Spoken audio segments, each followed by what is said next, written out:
Call the meeting to order of the Georgetown City Council. Could we please rise for a moment of silence, and Ms. Ames will lead us in the pledge.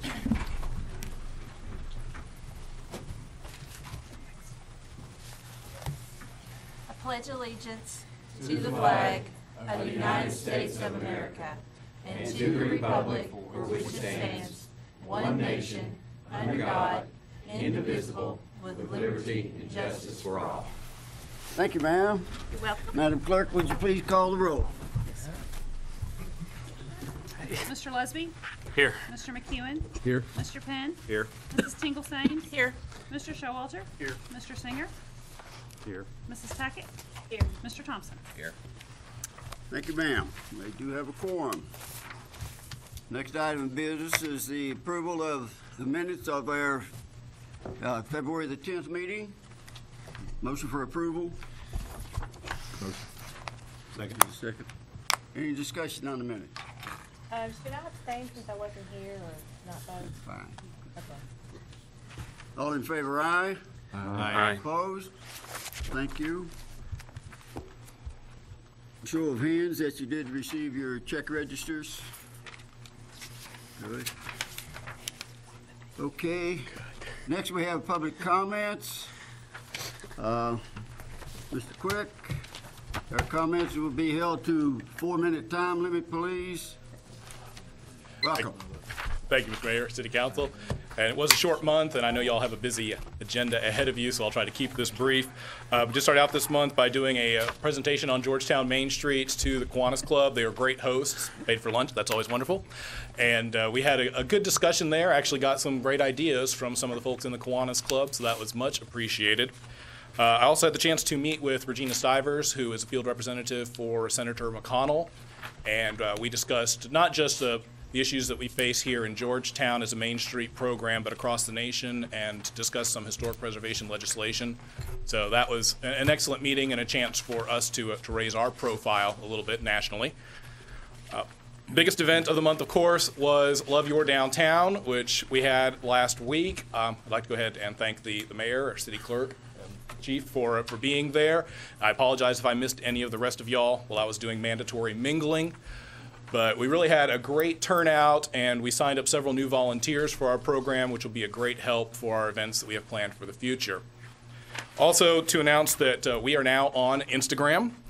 So it's just another benefit that we are adding for our business members, and to a lesser degree also to our non-business members, in an effort to promote the greater downtown area and to reach out a little bit more to some of the demographics we don't always touch. Instagram is much more popular and more of the college and school set, and we sometimes have a little more trouble reaching out to them to bring them to downtown.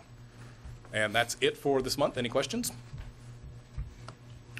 Thank you, David. Thank you. Appreciate your report. Next we have Ms. Allie White. She's here for a walk run, 5K. Welcome. Thank you. Hi, my name is Allie White. I am a student at Georgetown College. I'm also Sigma Kappa's Vice President for Philanthropic Service.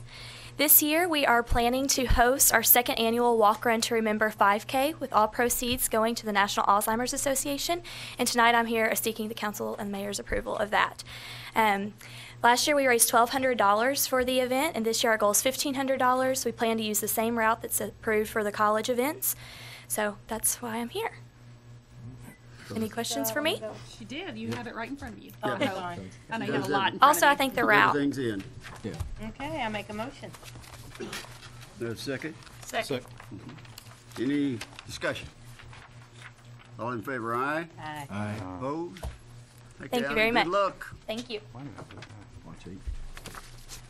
Mr. Cooper. Mayor, I'm here with Mr. Reynolds. We've got two parts of this resolution. Oh, okay. I got both of you on the, Yeah, he's probably, whichever one wants to go first. he has the first part and I have the second. Okay, good deal.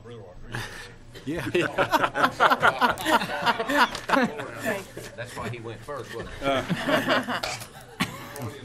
On second thought. Mayor and Council, I'm here tonight, and I've laid a draft resolution on your desk and a copy of a Senate bill and a House bill.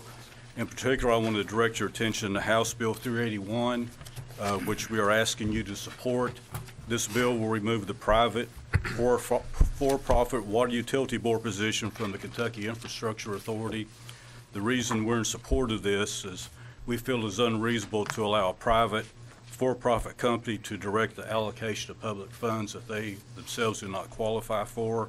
It's simply a bad public policy. The current for-profit member on the board only represents a very small portion of the state, about 10%, whereas the public utilities cover pretty much the entire state.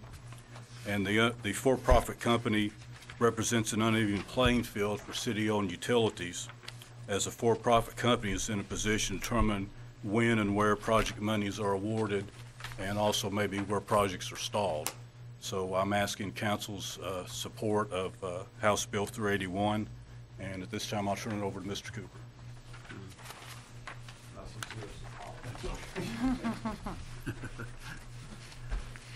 Part of this resolution deals with House Bill 152, and House Bill 152, I represent Capital Inc. Consultants, and we represent a number of interests in this community, including Toyota.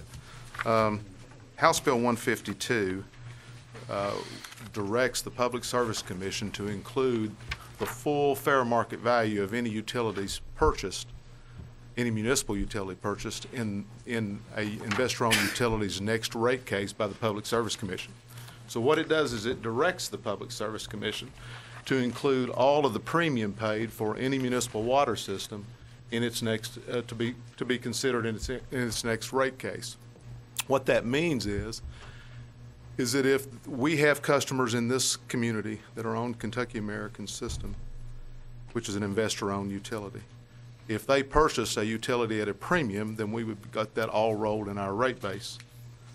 We believe that that's unfair to the citizens that are already on these municipal systems, and that's what part of this resolution deals with. I'll be glad to answer any questions. So what exactly is on the, are you saying that if, for example, Kentucky American took over a municipal water system, they would be able to raise the rates automatically? We believe that it would go in the rate base, it would direct the Public Service Commission to put in the rate base the cost, including the fair market value of that system. And I'll read you the exact language out of the bill if you want me to, but I believe you had, do they have a copy of the bill? Yeah, we just got it. Okay. Yeah, we just got it. Yeah. So, the fair market value, you mean what they paid for the What they utility? paid, including any premium that they paid for assets of the system. For instance, if a company, an investor-owned water utility, went and purchased the Midway system, they paid a premium for that, or whatever the fair market value was chosen to be, and they have a process by which you determine the fair market value, the Public Service Commission would be directed to include in the company's next rate base, the value paid for that system. We believe that would automatically raise the rates of its existing customers. And we believe that's bad public policy, that what should happen is you ought to have to go back before the Public Service Commission and make your case for that. There's also an investor-owned utility has stockholders, and they have to assume some risk. The ratepayers shouldn't bear all of that risk. That's all we're asking in the second part. I didn't want to take more of my 4 minutes. Any other comments? Motion for approval? Oh, Mayor, I'm sorry, go ahead, Dave. I was going to say, do we need to read the resolution?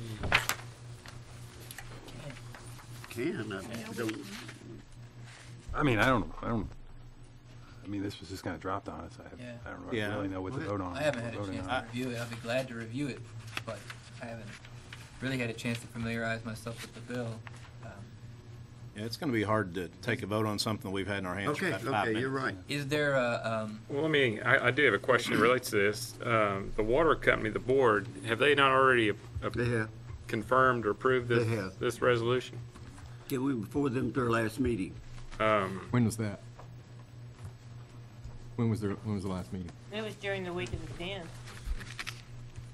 And would this not be time sensitive as well? I mean, this really wouldn't have time for us to wait an additional 2 weeks for us to take action, as I understand it. Yeah, I meant to apologize for bringing this in so late and not getting it on the agenda, but this Senate bill was not filed until Thursday, So we are on a little bit of a time constraint here. The session is halfway over, and the bill's just been dropped, so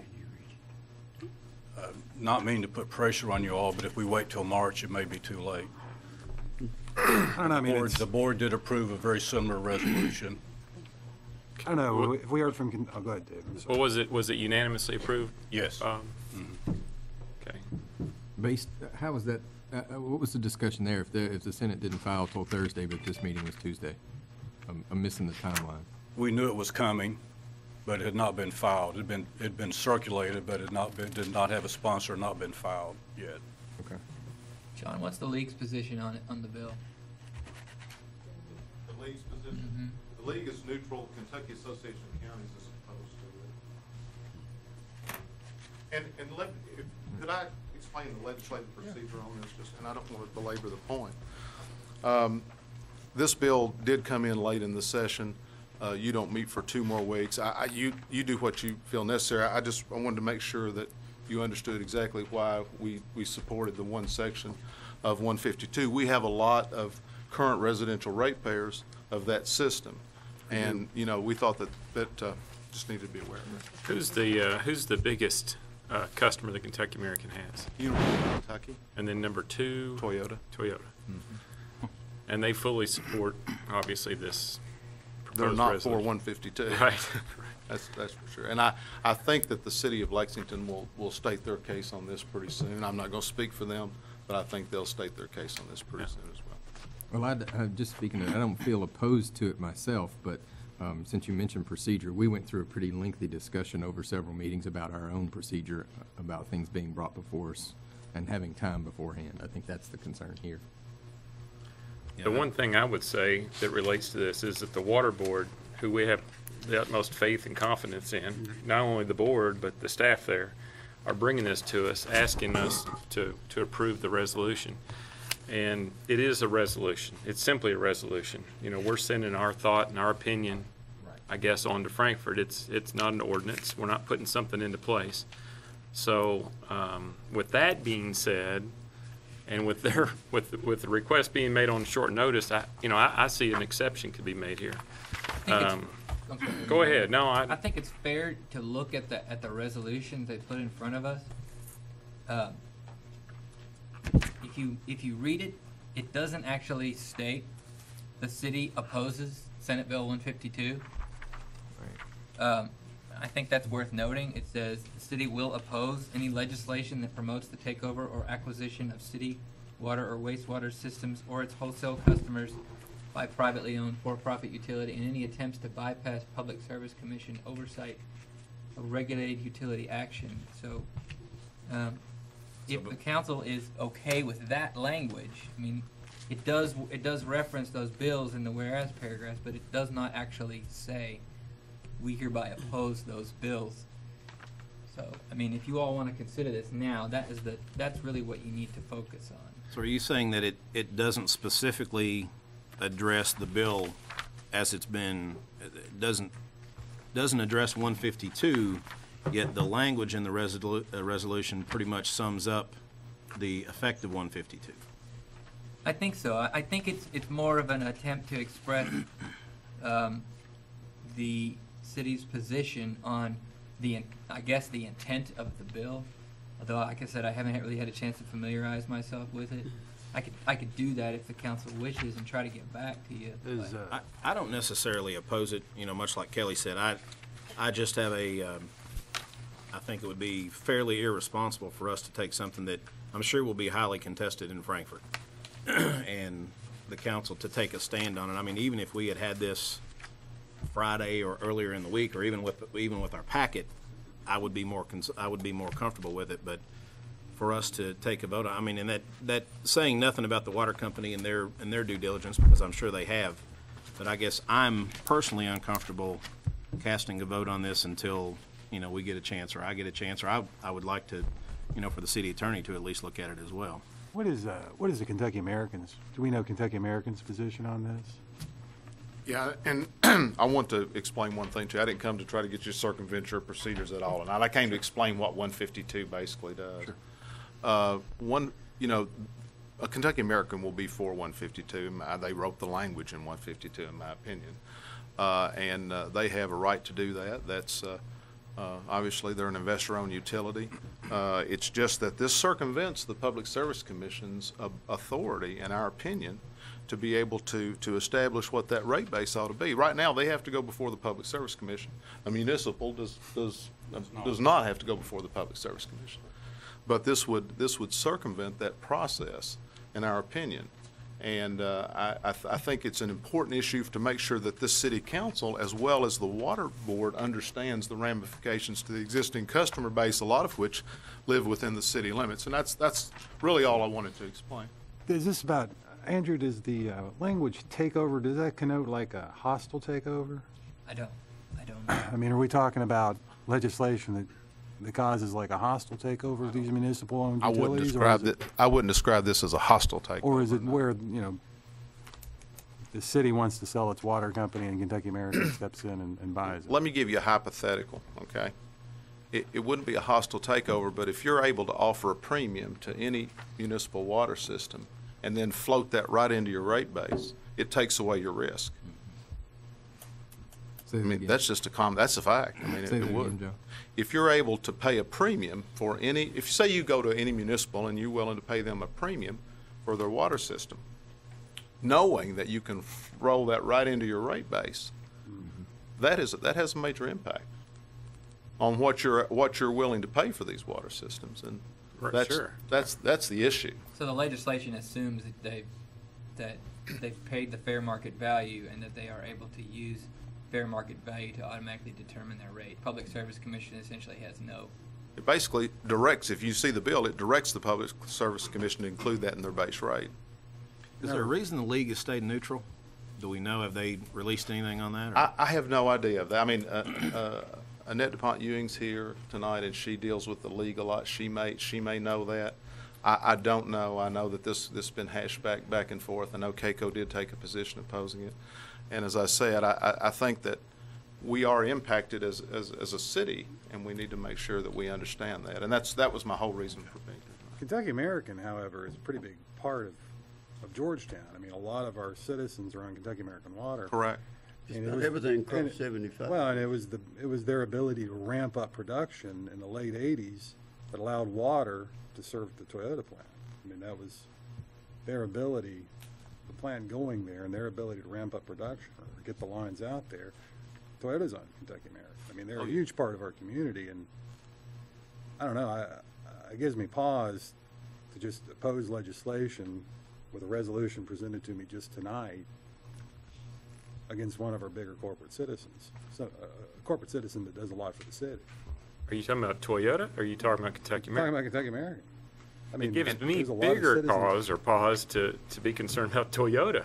Yeah. I mean, think about that. But is this going to affect Toyota? It potentially could. Any and all customers of Kentucky America could be impacted by this. This could, in our view, this could impact all the customers of Kentucky America. All customers. Yeah.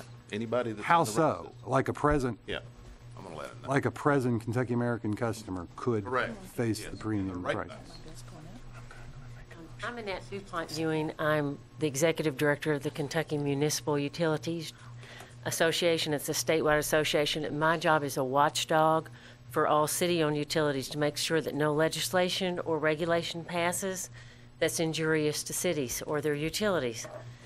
Senate Bill 152, we see it as a predatory bill because it allows, as John said, the purchase of a utility at fair market value, even if the system's only worth $2 million or $3 million, they can purchase it for $5 to $6 million. Pass that directly onto your rates. It's based on 3 appraisals. Kentucky American Water selects an appraiser, the mayor selects an appraiser, and then a third appraiser could be any of us because there's no qualifications required. So that amount is passed on directly into the rates, the citizens' rates, Toyota's rates, University of Kentucky's rates, and all of our wholesale suppliers. If you buy or sell water to a wholesale supplier, their rates go up as well. So not only a rate impact, but if the city of Georgetown should sell this water system, the citizens have already depreciated and paid for those lines. They've already taken out KIA loans to pay for those lines. The citizens have paid for those lines once. If you're able to buy the system at a premium price, the citizens pay for it twice. You paid for it once, the system's worth $2 million. The purchase is for $4 million. Now that's all rolled in again. The customer and the ratepayer and the taxpayer pays again for those lines and for the loans. So this is a bad bill. It's bad public policy. How is that? I'm sorry. So it sounds like if somebody wanted, if we were wanting to sell, somebody could pay double what it's worth and recoup their money in it. Yes. Down the road easily. And it would go directly into the rate base. Customers would be paying for it, and they would benefit tremendously. If Midway sells, Midway gets the benefit of selling their utility, but everybody in this room pays the price. So you're saying that they would pass the premium, what they paid extra on that system? Yes. On to everybody else, period, that is served by Kentucky American, even outside that system. Yeah. Is that what you're saying? And if Bob has a wholesale customer that he's built lines to, paid for that infrastructure, Kentucky American Water can buy the wholesale customer. Then Georgetown Municipal Water and Sewer has sunk cost, stranded cost, lines that go nowhere, and excess capacity that they can't sell. So like, say a system that's like 100 miles away, I don't know, like E-Town or something. They could buy the E-Town system. Yes. And then pass the cost of the premium they pay on the E-Town system back potentially to a customer out on the east end of Georgetown. Is that what you're saying? To the 10 counties that they serve, Georgetown's included. Okay. So this is not a good bill, and I'll tell you why it's happening. Kentucky American Water has built a big line in Owen County, and they have excess capacity. They have more water than they can sell. Folks like Toyota that John represents cut their water usage in half through efficiency measures. Now they have more water than they can sell, and what better way to sell that water than to buy a municipal utility, has infrastructure in place and paid for, and customer base ready to go. The difference between Kentucky American Water and your city-owned utility is Bob is required to reinvest all profits into the system to keep rates low and improve the infrastructure. Kentucky American Water's allegiance is to its ratepayers and paying dividends, profit-driven. That's why this bill's so important to the folks of Georgetown, to me, and to the other 9 counties they serve. And as it current stands, if this bill doesn't pass, they can't do any rate increase without going to the public service to get that approved. But you're saying if this passes, then they can do that without going back through the public service? Yes, and the Okay. truth of the matter is they can buy municipal utilities today without this legislation. They bought the Owen County system. They bought it in 2005. They promised the mayor they would do lots of repairs. Here we are in 2014. No repairs have been made, and the system's being decommissioned. So in the Owen County case, you're saying that like, for example, if it happened again, just to make this clear, the premium they pay can be passed on to customers outside that system, like here in Scott County. Yes. And circumventing the PSC. Yes. Under this legislation. Yes. No oversight from the PSC whatsoever. It requires them to immediately pass the entire cost of that purchase into the rate base, your rate base. It requires them to pass the premium It on. says you shall include the entire cost of the purchase into the rate base. I'm assuming the folks at the PSC are opposed to this as Yes, well. we met with them today. We met with them, we met with the Kentucky Infrastructure Authority.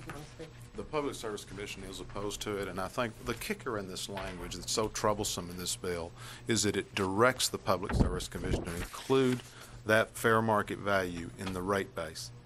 And that, to us, circumvents the rate hearing process. Right.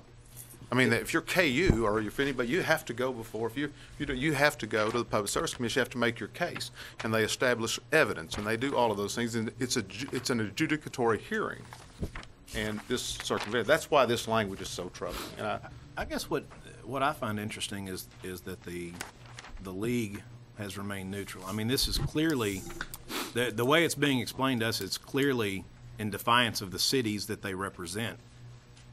How are they remaining neutral?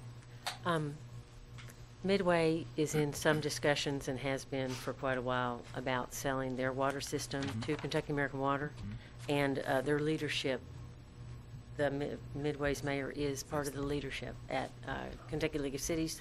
They have some, in fairness to Mayor Bozarth, they have some systems that approve of this bill, some systems that do not, some cities. So whenever the league is pro and con, they take a neutral position. And that's what Kentucky Municipal Utilities does as well. The cities that are in favor of this bill, what is their position? Why would they favor? Just because they can create more revenue for the city initially off the sale of the I plans? haven't Or? officially heard from Midway or any other city, in writing or otherwise, that they approve of this bill. Oh, I thought you just said that some do approve and some don't approve. Well, that I haven't heard, I can't tell you the ones, but what J.D. Cheney said was some for, some against. And, you know, if there's some mayors that approve or have been approached. But I can tell you this, Kentucky American Water is unlikely to buy systems where there's no growth potential and no profit to be made. So there's, you know, it's a split kind of deal at the League of Cities, I believe, but I feel uncomfortable speaking for the League of Cities. I'll make the motion for acceptance. I just probably would make it a little more explicit. Who wrote the resolution? Did we come up with it, or? Oh, Yeah. This came from, I did the draft. oh, okay, well, you did a good job. I didn't know it. what I would like to say before we have a vote is I'd like to refer back to a statement made earlier by David. I think by passing this, it sends a vote of confidence to our water board, who's there to make decisions concerning our water system.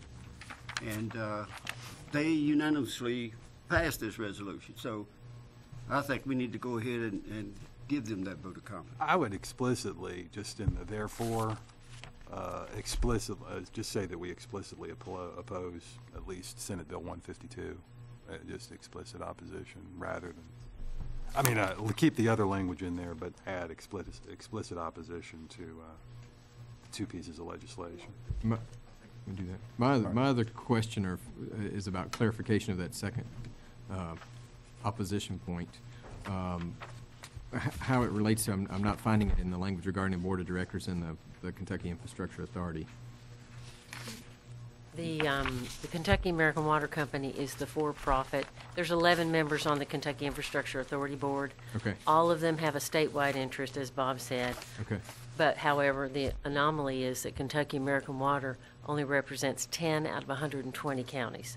Every other entity is Kentucky League of Cities, Kentucky Municipal Utilities, Kentucky Association of County Officials, and cabinet secretaries with a statewide interest. The other anomaly is that everybody else has a interest for the public, whereas Kentucky American Water has an interest for shareholders. Okay. And we have, which is, we can't figure out why they're on there.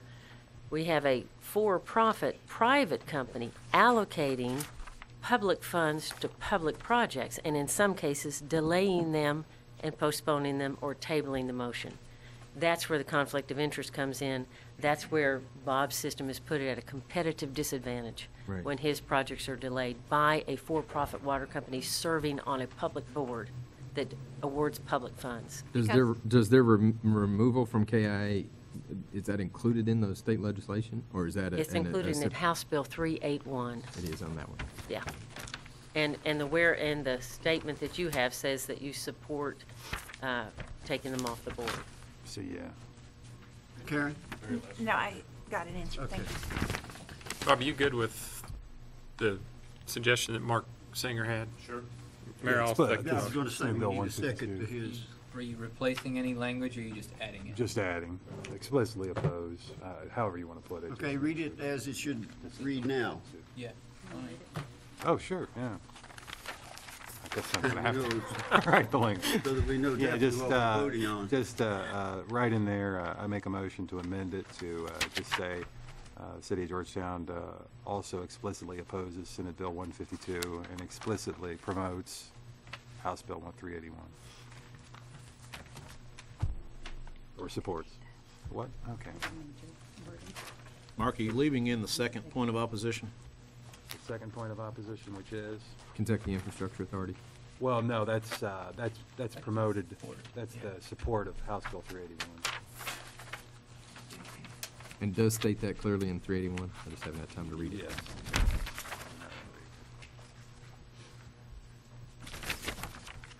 Explicitly oppose Senate Bill 152 and support council reading. Okay, that makes sense. Okay. Ready to roll? Are we all in favor? All in favor, aye? Aye. Opposed? Very much. Thank you.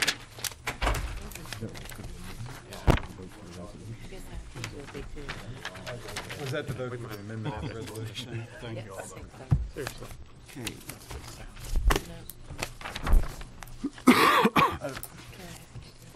Mayor has no comments this evening. I'll forego my time that has already been taken. Police Department awards. We have Chief Bossy here with us this evening. Mayor, Council, I'd like to bring to your attention the actions of two of our officers. Would Officer Holland and Detective Rodney Johnson come forward? On February 13th, 2014, Georgetown Police and Emergency Medical Services were dispatched to a local residence in reference to a 2-year-old child who had stopped breathing. Sergeant Greenfield, Officer Holland, and Detective Rodney Johnson arrived on scene first.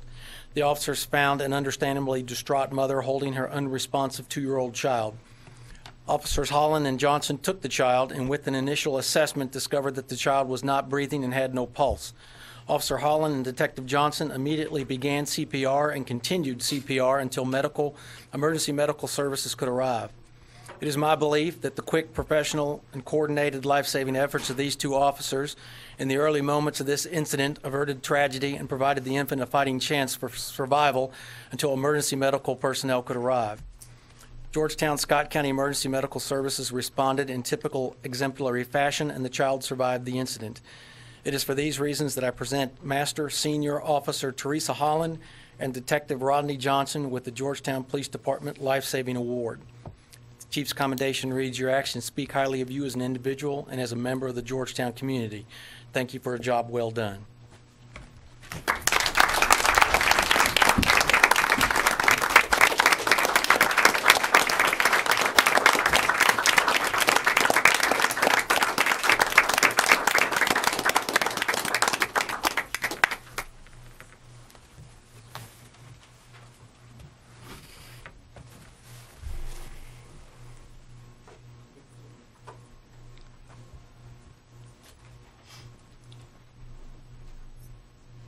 Thank you all.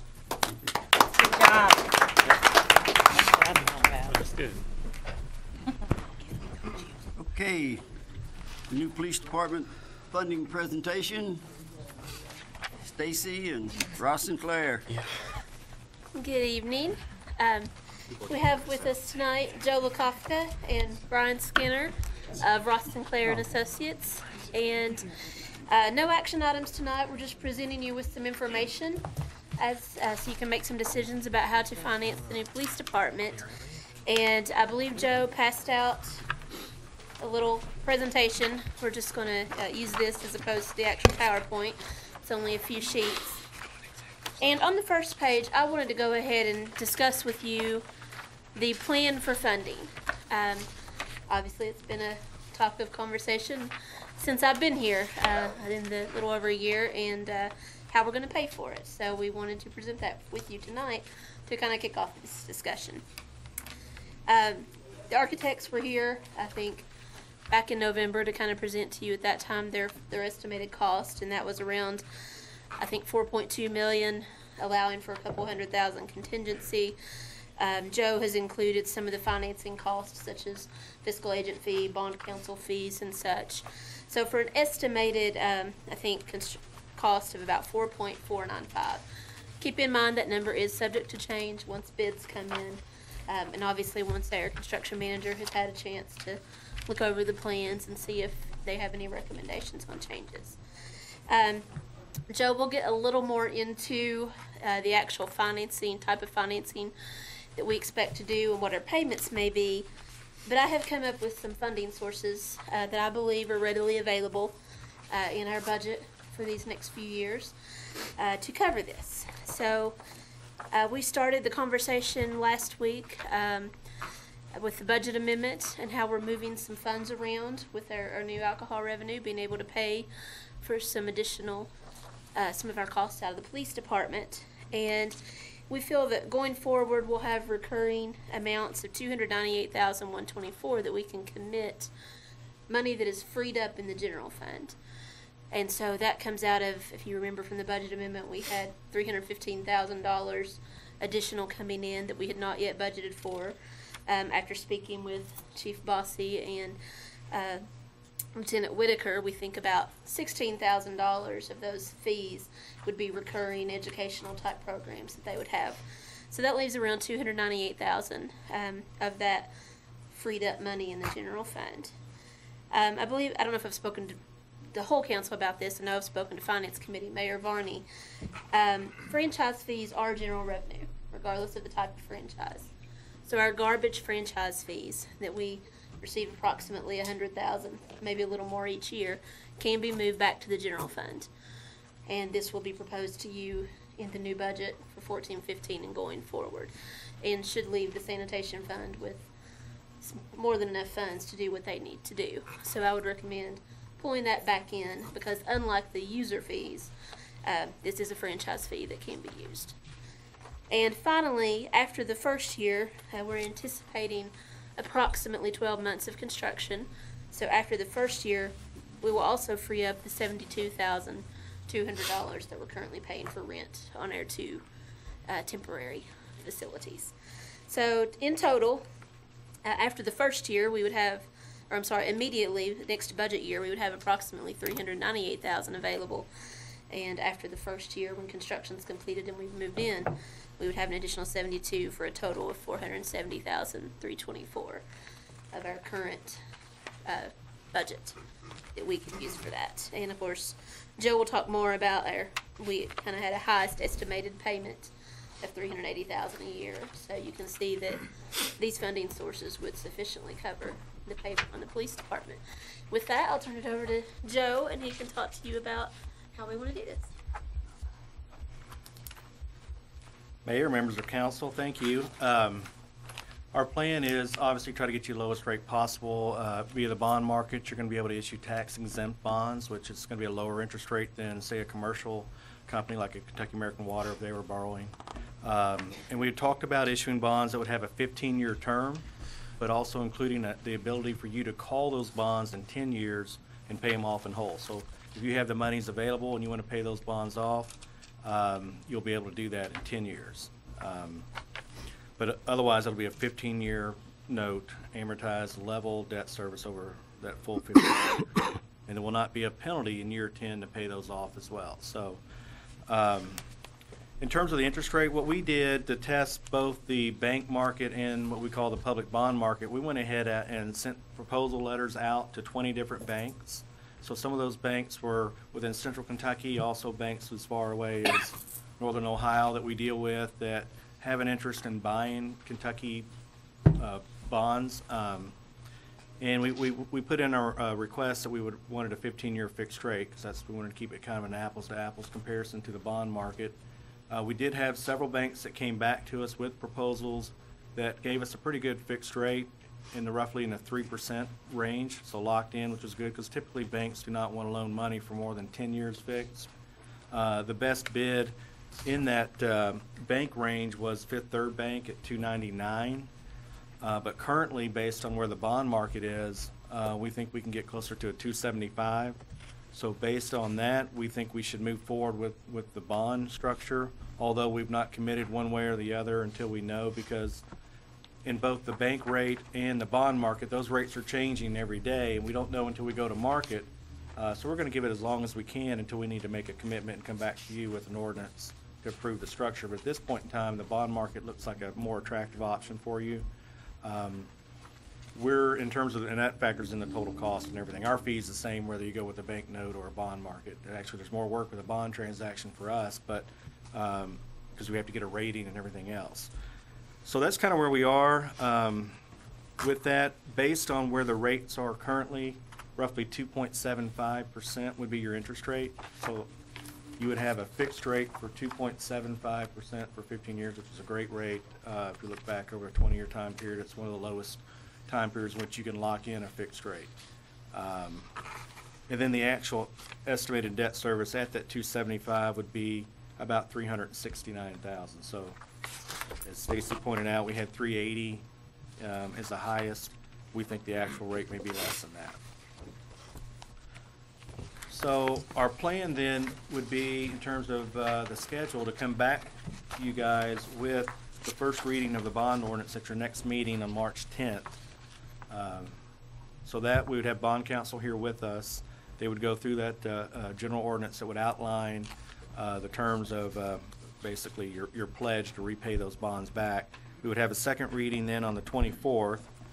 And this is assuming you approve the construction contract tonight, and we go to bid roughly the 27th. This is all tentative. And then once you have those bids back, we know the dollar amount, then we'll go out and we'll go, if we're doing a bond issue, we're going to actually advertise and do a public sale. So that goes out to the national media. We advertise, and the best bid wins. And then after we have the bond sale sometime around May, we have May 6th plugged in here now. May 20th, about 2 to 3 weeks later, we would have a funding. So there would be some work involved for staff and for us to get your rating and everything outlined, but we think you're in a very good position to borrow the money, and it's a good time to do it. And 275, if we can get that rate, would be really pretty low, guys. Yeah. So, any questions for me or Stacy? How does the borrowing process work? I mean, obviously, is it like a construction loan? Do you make draws on it, or when does the interest rate clock start ticking? The interest rate clock will click when you issue the bonds. Okay, so the full amount, we'll be paying interest on the full amount day one. That's correct. Even though construction hasn't started. That's correct. So what we need to do, I guess, is we need to time that, right? And when we need to start construction, I guess, I'm just looking at it from in terms of timing on the construction. On starting construction, the play station. I mean, if you notice in the timeline, we tried to time that in with when the construction bids were accepted. Okay. Obviously, there's not a rush to go ahead and issue the bonds at that point in time if you don't think you're going to need the money right away unless you have reimbursements. We don't want to get in a situation where we're gambling on interest rates. We know we have a 275. We don't want to wait too long and try to gamble that way and take that risk. But you do, and that's factored in here. When you issue the bonds, you pay it on the whole amount. We put it in investment, try to get the highest rate we can until you draw it all to down. offset the. Yeah. Is So, there you'll pay 275. You may earn, I don't know what the current. You may know what the current interest rates are. less than 0.5%? 0.5%. So you're going to have a negative carry cost on that, But you could theoretically float it for a while. We could fund it with our own money, and then reimburse ourselves a few months down the road. Well, I could certainly look at that. Obviously, provided you approve the second reading of the budget amendment tonight, we have, a certain amount of funds there, especially to cover the remaining architect fee and the construction manager fee. And we did do, and I can have Joe look at it. Joe was actually the one that provided me with that reimbursement resolution. I think we did back in December 2012 when I first came on board. And so as long as that's still valid and we don't need to update it, or we can update it if we need to, if we have the cash available. One thought is maybe we talk to our construction manager and see if we can prepay for some, I don't know how you do this exactly, but prepay for some of the material and try to get some type of a discounted rate on some of the construction costs. I don't know if that's possible. Maybe that's something they can answer. We'll certainly, as soon as that contract's executed, we'll be meeting with them to start getting their perspective on how all the timeline plays out, and we can certainly see what's available. This is not something I'm real familiar with. I'm just not used to paying interest on money that we haven't really used. Right. I mean, I know we have in our account. Yeah, we'll be using it pretty quickly, I would think. Yeah. We're going to start doing monthly pay estimates pretty much as soon as we break ground. We're going to be starting monthly pay estimates. So I understand, but working in the school district, yes, we had $50 million sitting in the bank from day one because that was how it worked. it's certainly a negative to doing a bond issue, but the positive is that you're locking in at 275. Yeah, it's phenomenal. I mean, that's Construction loan may be more like prime or something higher than that. But anyway, I would recommend that you go ahead and pass all the legislation so you're in a position to issue bonds whenever you're ready. So when we come back, let's go ahead and get the ordinances passed, and then at that point in time, with your approval, however you want to direct that, we can issue bonds whenever you guys are. Can I ask another question that relates to the term on it? Obviously, 15 years is a relatively short term for a pretty sizable amount of money. Was the amortization of 20 years or 25 years, was that thought about or discussed? We looked at that. I know there had been some interest expressed to try to have this paid off as quickly as possible. Right. And so we kind of looked at what funds were available for the payment. Yeah. And we knew we couldn't do a 10-year term because the payment would be too high for the funds available. So we were trying to look at what's the shortest term possible that we could afford and hopefully have this paid off in 10 years. And I guess that's what it comes down to. Do you feel we can afford a 15-year payment Yes. versus a 20-year payment? Yeah, I do. I feel like we're comfortable as far as once we get past that first year. I've utilized funds here approximately $100,000 more than what we expect the payment to be. Okay, I'm all for the shorter term, and Yeah. usually there's a lower interest rate associated Well, and with that was another benefit. Connie wants to is pay going cash. short term. Yes, I do. Well, I think we're in good shape, and I think by taking the 15 years, I still see it being paid off in 10. What is our time frame as far as turning ground, beginning construction? Well, we have the construction manager contract on the agenda for tonight. I believe we, in the bid, allowed about a 3-week time period for them to review plans and bring back any recommendations for changes. Obviously, he's laid out in here an opening bid date of April 17th.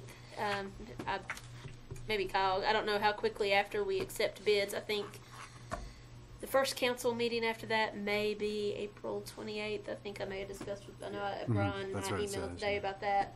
So unless we have a special meeting, we would approve those bids at April 28th. Then I'm sure as soon as the construction manager could get everybody organized, we would be breaking ground. We want to get the shovels out as soon as possible. Done with Chief? So that's kind of the timeline. So hopefully by mid-May, and hopefully, with the bond sale timing and getting the funding in, it should work out. That we would get our bond funding in the bank before we would have our first pay estimate on construction. So. But the 15 year is a lot better news than 20 year. Is what? The 15 year is a lot better news than 20 year. Yeah. Right. The lower interest rate, and you'll pay a lot less interest. Yes. That's what we'll be. And then, of course, at that point, we can see where our reserves are and see if we have the funds. How much would it have been at 10 year? Did you all run the numbers? Yeah, we did actually. Just out of curiosity. Yeah, I've got that right here. A 10-year rate would be closer to 210 versus 275. Mm-hmm. The annual payment would be around 500,000. And of course, obviously, we'll have our Half meal. our first debt payment will be due in the 14-15 fiscal year. So. And the added expense for the construction manager is calculated in what you've given us? If you recall from last time, we were budgeting cash for that in the budget amendment. Okay. So it would not be financed. The architect's fees and the construction manager's fees would not be financed.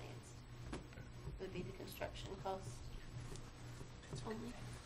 So I do have a question. I don't know if bonds are worth like banks are or not, but if you wanted to pay like an extra payment a year of just on principal, would they allow that? No. Okay. Unfortunately not. You could escrow that money, you could put it aside so that you have it in year 10 to pay them off. Okay. Yeah. So we're good for 10 years with it. Yeah. All right. Yeah, but we Yeah, could we what could do he that. said, we could set aside a reserve to hold that money if we have extra. Or apply it towards another loan. That's, Any other questions, council? How much is in the alcohol fund? Are we projecting about 350, 400 a year in that alcohol fund? Total revenue that was in the fund was about $695,000. If you recall, we had already budgeted For the alcohol?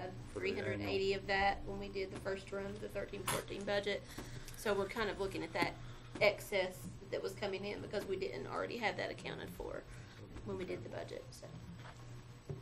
Mayor, real quick, what about the other debt that we have out there? I know you and Joe have probably had some conversation about that. We have, And- We're in the process of evaluating that. We didn't think it was appropriate to tackle that right now, but we would like to come back as quick as we get this done and make our recommendation in terms of all your variable rate debt, if you should look at locking some of that in.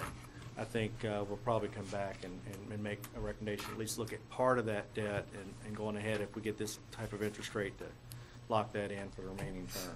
I think the interest of the council is to look at a fixed rate.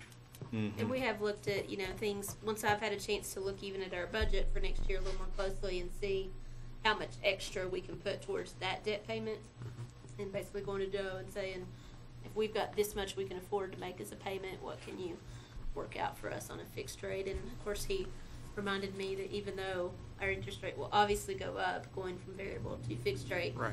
we have those letter of credit fees, which are a little bit of a balancing act as far as we'll lose those. So we'll definitely be bringing that back, and we have already been discussing. Anything else? Thanks, Joe. All right, very thank you. much. We'll see you next month.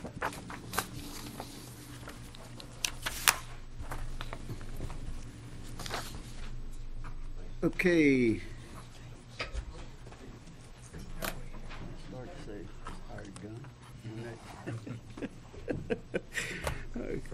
Next, we have city attorney, been working on some interlocals.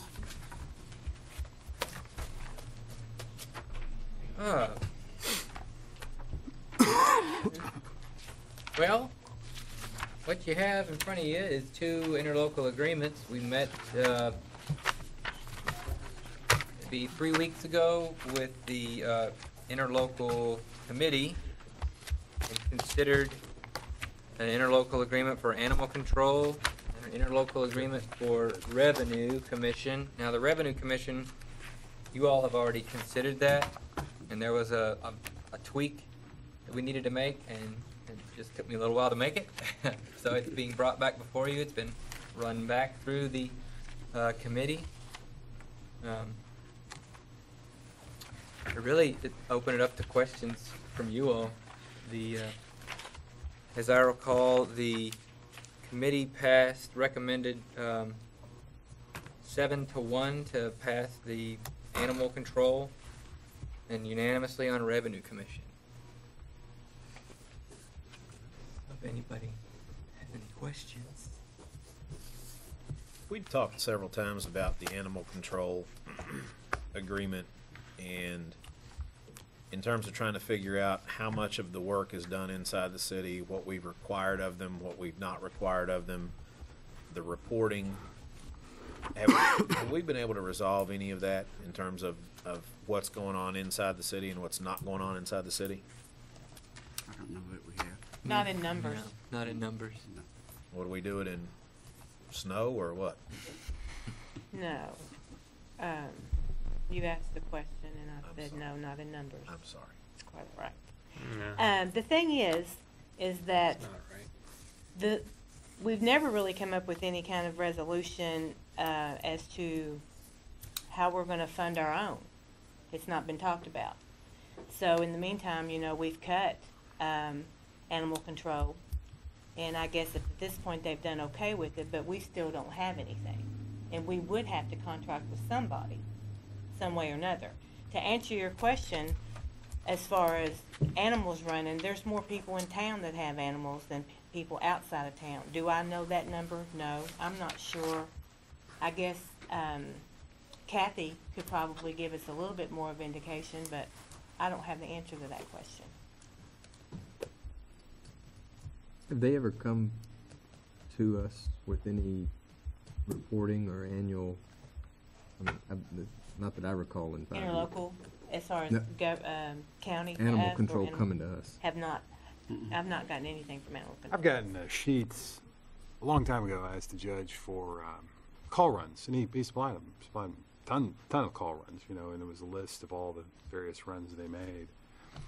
So I mean, they've been great as far as supplying information. To me, the issue just remains.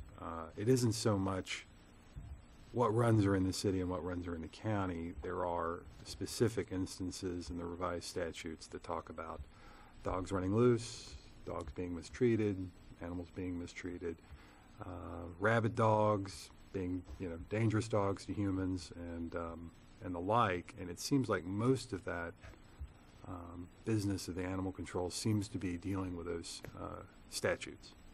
And there's a lot of disagreement over whether or not the leash law holds in the city, or whether, if the dog's running loose in the city, is it violating the state statutes or it's violating a leash law?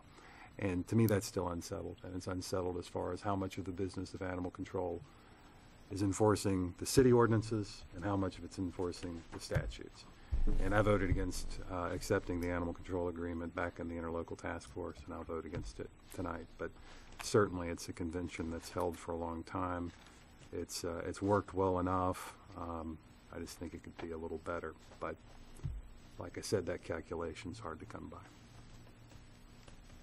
And I guess that's my point. We've talked about this on numerous occasions in terms of what is statutory and what's not statutory. And Connie made the comment that until we have something else in place, but I'm not sure that we've made the case that we have to have something else in place. You know what I'm saying? Because we're not exactly sure. We're not exactly sure what we're paying for. That's just the bottom line. Without knowing what's being enforced and where it's being enforced, I'm not sure that that the city is getting what we're paying for, because we just don't know. When Kathy was at one of our meetings previously before this last one, she didn't give any indication that they had a lot of authority to do anything, because there's not a lot of teeth in the statutory or the statute or ordinance to do that. The other thing is when you say you don't know what you're getting paid for, what we're paying for is animals to be housed and be taken care of and that kind of thing in an area that we don't have but there. So we got to house them somewhere, even the city does. And I guess what you're saying, does the statute say that the county has to take care of city and county? Yes. Is that what you're saying? That's what it does say. Yeah. Mm-hmm. Yeah, the statute, that's one thing. Most of the interlocals, I'm pretty good with us sharing the interlocals the way we do, but the animal control has always bothered me just a little bit, because it is the one statute that says it is the responsibility of the county. Now, I don't mind us helping out some, but we've gotten it to the point that it's 50-50, and the day that I was here with the meeting with the animal control, you're right, they were saying that they couldn't enforce, they were basically telling us they couldn't enforce the city ordinances that we have. The two that we really have that they can't enforce is the pooper scooper law and the leash law, which you're probably never going to be able to enforce, especially the pooper scooper part of it. But the other things that they do for us is actually under statute that they are required to do those for the city, because as citizens we pay the county, we pay the city taxes, we all know that. But there is actually state statutes that guide what they do and what they don't do. We don't have to be that. What we give is extra and above to help them. But I've never thought we should be 50-50 just because of the fact that it's a state mandated for the county to take care of those things. And if the dog's is running loose, well, that's addressed actually by the state statute that they're to be picked up. If the dog is out without its tags, which most of us don't keep our tags on our dogs, and if they're running without the tags, they are required to pick those up, whether they're in the city or whether they're in the county. So it doesn't, the statutes don't put a boundary between county dogs and city dogs. They're all county animals. So, and there's, that addresses torture and all the other things. So I've always had a kind of a problem that we do share 50-50 in this responsibility because of it being mandated by the state that it's the county.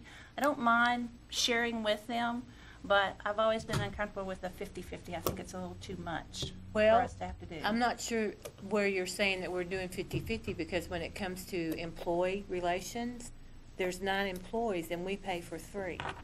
It also says in the interlocal agreement that the funding, the city shall appropriate equal to 50% of the daily expensive and appropriate budget plus cost of attendance employees, and then it talks about the 2 full-time, 2 part-time. So there is a mention, actually does mention the 50-50. What does that 50-50 entail? Besides, if you took out the employee, what are we paying 50/50 for? Dog food? Damn expensive of approved budget, so you're paying for half of the budget. And we deducted 50-some thousand out of it last year that we've not put back. Is that right? 58,000? Cut it last year, didn't we? So we have done that. And I think So that's- this interlocal agreement is just, if you want to put in the 58,000, but we're trying to put together an agreement to use of the animal shelter. And that's part of the agreement, that I don't think we should be required to do the 50% of the daily operations of it. But now what the magic number is, I don't know. And I think we found too that we weren't paying for 2 part-time and 2 full-time. What we were paying for was 3 full-time. Paying for 3 full-time and 2 part-time. And the 2 part-time, isn't that what it was? I think it's 2 full-time, 2 2 part-time. full-time, You guys are okay. starting to confuse me. 2 and 2. Yeah. And the ones that are part-time are the ones that actually feed the animals, clean the stalls, and those kinds of things. So what does the county pay for, Mark? In terms of employees? In terms of employees? 6. At least them 6. 6 full-time. It's 6, yeah. I think it's, Yeah. So we pay for 2 they full-time. pay, no, it's 2 like, and 2 halves, which is, I think they pay some part-time on the kennel staff. It comes out to 9, in the past, it's came out to 9 Who positions. paid for the property in the building? When it was built? and bought? Across from, you mean across from, Where it's at Where, right now. yeah, where okay, it's it's on county property, yeah. So they did? Yeah, they built it. And it says they have ownership. When it goes down to assets, the city has nothing listed. It lists that property as county asset, not city. Oh, that's fair. In the, But it's not exactly 50/50, you know, and I don't, you know, I don't know all the details of it either, but, I mean, I do know that we're only paying for a portion of the employees, and they're paying for a majority of the employees. Mark, where are more of the services taking place, in the city or in the county? Well, that's not the issue. The issue is, Well, I'm that's my saying in question, terms of, though. I mean, yeah, but, I mean, most of the services are taking place in the city, but it seems like they are enforcing state statutes about dogs running loose. Andrew, are they required to enforce city ordinances? No. So they're not, so what's the difference in? I mean, they're talking about state statutes, and you're saying they don't have to enforce city ordinances. Give us an example. I think at one point, I think you all asked me to put together a list, and I think I did. It's been a long time. But Just things brief. like leash laws Yeah. are city ordinances. Things like Picking up animals dogs. that, if an animal harasses someone or it chases cars, I mean, arguably that should be covered by the leash laws, but vicious animals, nuisance animals, barking dogs, having a lion in the city, things like that would be city ordinances. Well, are they taking care of all the state statute responsibilities in? They are required That's their by law. The responsibility. county And they're- shall and take they're- care of the state, anything that is a state law regarding animal control. Is there an issue that they're not doing that? Oh, no. No, the answer is they're not doing Okay, it. so I they're think taking there care are- of that. There As far are as dog, compatibility in issues. my personal dealings with animal control, and on top of what I've seen on the run sheets, most of the runs that I see seem to be about dogs running loose, which I think is a violation more of state law.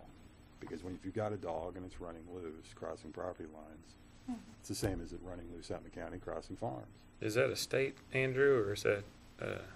You know, there is a state law on dogs, but I'm not sure how much reach it has. I think there's a reason that you have a leash law. If you're out walking your dog and your dog is walking with you, is your dog on the loose? I don't know. I think somebody could question that, but is your dog on a leash? No. But these are dogs running loose with no humans present. Sure. I mean, I think if you find a stray dog, I think that the state law would require them to pick up that stray dog. I guess Period. when I look at it, and I haven't been involved in your meetings at all, don't want to be, but you know, when I just look at it, the county's providing more employees. They provided the land. They provided the building. They're contributing $11,000 a year to the Humane Society that we don't pay for. I mean, it seems like, and they're picking up more animals in the city than they are the county. More dogs.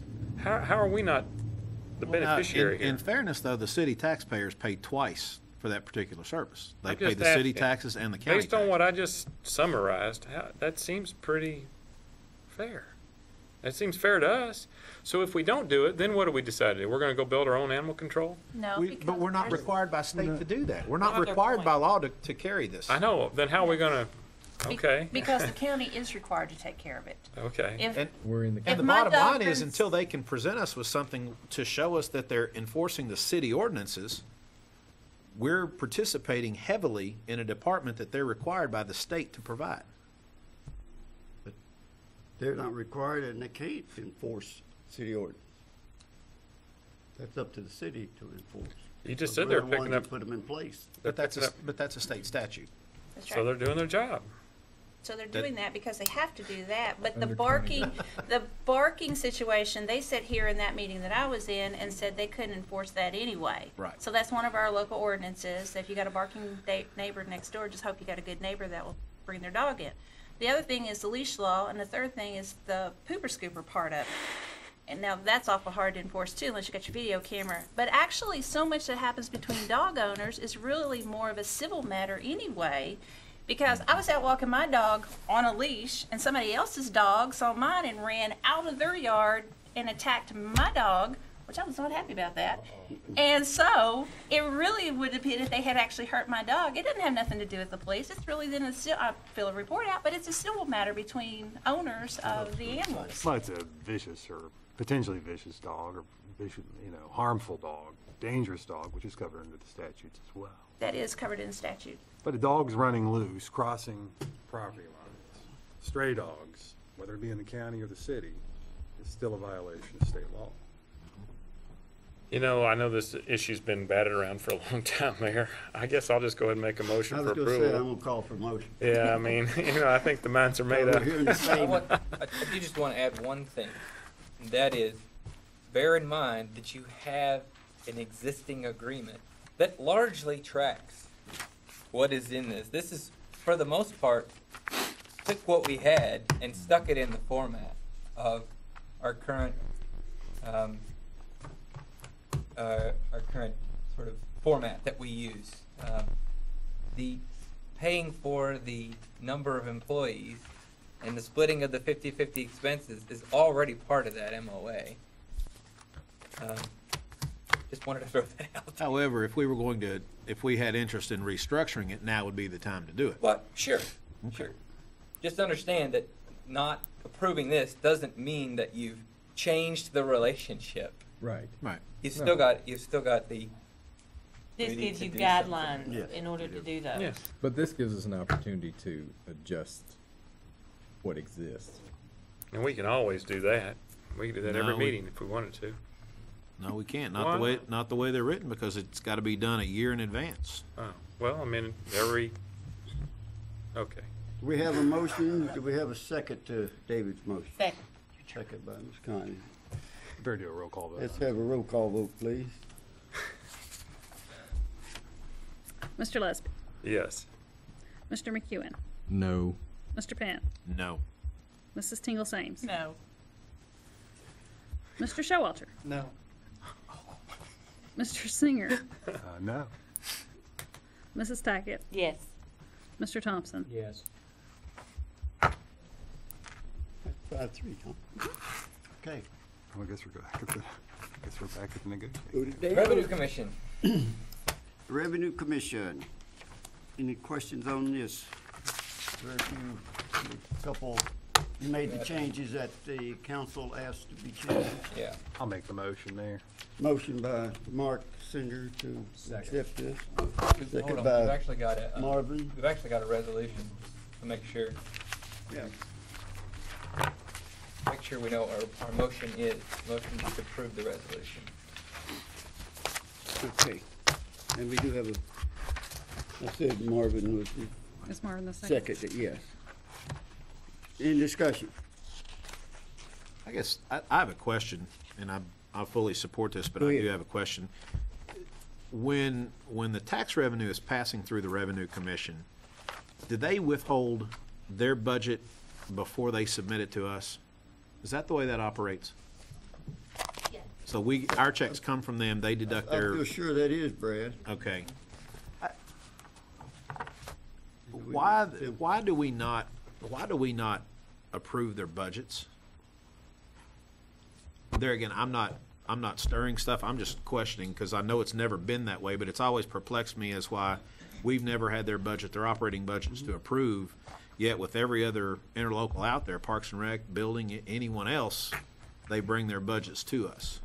Well, the way it's written up, the authority is given to the superintendent, the judge, and the mayor. I was just curious as to why.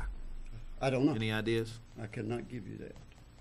And it also says in the agreement that that budget can be changed at any point in time during the year with the approval of those three board members. Just want to throw that out there. Yeah. I think it's a little odd in terms of really any department that we have that A, we don't see the budget, and two, the budget can be altered before going before either the school board, the fiscal court, or the city council. Could certainly bring it up before the three. No reason why we can't question it. I was just curious as if there was a reason when it was established. I don't know. I asked that question. Do you remember, Mark? I remember, yeah, actually, absolutely. Was there an answer at all? Is there an interest in changing that structure at all? I don't see any reason why we shouldn't get the budget. We get all the rest of it. That was my specific question. I think, yeah. Get the budget. Yeah, we get the budget. I mean, it's public record. It's part of the agreement that you get the budget. We don't get it ahead of time. The question is whether it becomes their budget only if the city and the county and the school board vote to approve it. Now, currently, there's 3 members of the Revenue Commission Board. You, the judge, and the superintendent. At these meetings, do you all approve the budget? We do. Okay. We do. You formally budget approve and presented vote to on. us, Okay. With Jeff, we sat down with him. Okay. All right. Well, I mean, if we want to get a copy of the budget, that's fine, but I don't know. But I see no reason why we can't. I don't see any reason. I mean, unless there's a big sentiment for change, I don't. Legal perspective on that? Legal. I mean, yeah, we're you set we're it up spending that way, taxpayer. Yeah, I mean, we're spending taxpayer money without being accountable for it. I wouldn't agree that we're not being accountable for it. I think, honestly, I can't tell you why it was done. I can only tell you why I think it was done, and that is, I think they didn't want to get the budget hung up in three different bodies worth of, It's the same principle as the Planning and Zoning Commission enacting their own budget, giving us a copy, or the Water Board enacting a budget, giving us a copy. Well, of course, we enact their budget. And we vote on it. I think that the idea is that if the city sees something that is of concern, if they're spending more than they need to be, I think the city has the right to say, look, we're 1/3 of a party and we want a voice in this, but having to have the city actually approve their budget every year, that might be a little cumbersome. I think that might be the reason they set it up that way, and I think it's pretty common to do that on an independent joint board like that. But Could we get Would they be audited? I'm sorry, Mark. Oh, God, no, I was just gonna ask for a copy. Aren't they audited or kept accountable through the tax revenue? Are they accountable to anybody with what they do, like audited by anybody? I think they would have to be. Okay. Yes. They're not audited through the city. Right. We've They already have been to through get all an that. outside. Yeah. Their own. Okay, roll call vote, please. Do we have a first and second? Yes, We we do. We do. Mr. Lesby? Yes. Mr. McEwen? Yes. Mr. Penn? No. Mrs. Tingle Sames? Yes. Mr. Showalter? Yes. Mr. Singer? Yes. Mrs. Tackett? Yes. Mr. Thompson? Yes. Okay, thank you very much.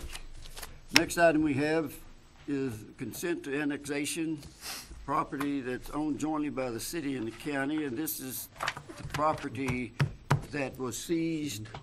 It's out by Eder Lane. It is. I remember that. We need to get the sewer line in there. It is within the hookup distance of our city sewer system. Here's the way I understand this.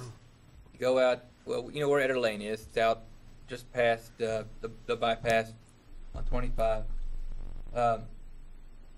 The properties surrounding this have already been annexed in. It's almost like the annexation goes around the property, so it's not as though it's way out in the middle of nowhere. Obviously, it has to be contiguous anyway.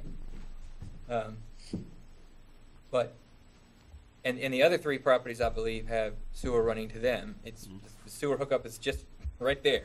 The only way you can run sewer to it is either it's within the city limits, or we somehow have a waiver of that requirement. And I think one of those is cleaner than the other. Basically, we're annexing our own property. That's right. So in order to do an annexation, you can do a consent annexation, which says the property, the owners of the property can consent. So this would be the first step in that. The county is going to have to pass a similar resolution as half owners. I think they still have to. Okay, still, I thought they'd already done it. And then we would have to come But they're back certainly and in agreement. pass an ordinance based on that consent. Yeah, because this won't do it. It's going to take an ordinance to It'll get it take done. an ordinance. It'll take a first and second reading of the ordinance to actually do the annexation, but this is the first step, is the granting of the consent. This is one of those fill-in spots where we have Yeah. city all around it, and of course, running sewer line into it's gonna make it more valuable when we auction it off. We don't wanna be in the real estate business. Will we be putting up signage and sending out all the notifications to adjacent property owners that annexation could be taking place? I don't believe we're required to on a consent annexation. You don't think so? We don't have to do what everybody else does? I would think in this situation, since it's already surrounded, it Do you does have to do belong on a to us. consent Planning annexation? and zoning, you should be dealing with that, and you're correct. Yeah. The city does have to give notice. All right, well, we'll make sure we follow Yeah. all the requirements in the statute. And I have talked to planning and zoning about it, so we do need Yeah, to. it might be, is it zoned? What is it? It is zoned. Is it A1? Ag A1. Yeah, wow, but we'll have to change the zoning on it. We will get it, we will get planning and zoning to consider it. And we have another annexation to get them to consider as well. But yeah, we do plan on getting the issue in front of the planning and zoning. Okay. It's the first step. Yeah, this is just the first step. I don't want to make any bones about it. It's not like we're going to have it annexed tomorrow. There are a lot of discussion that still has to take place. Make a motion for approval, Mayor. I have second that motion. Second. Second by Connie. All in favor, aye? Aye. Opposed? Okay, we'll move forward with that. Okay.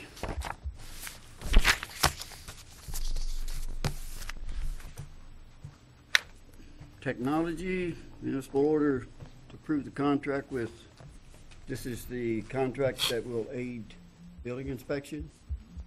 Jim? The first MO is for WEBQA, GovQA. It's for, it would get new software for building and electrical inspection. And that's in Schedule A.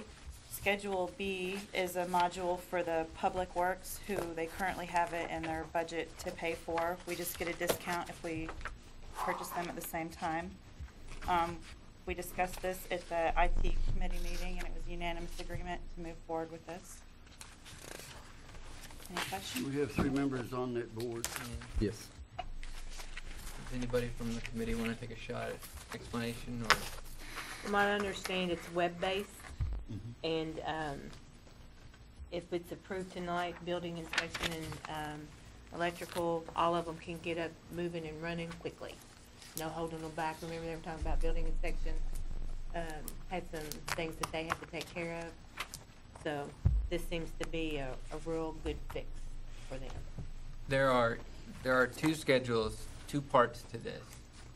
Schedule A takes care of building and electrical, like we said.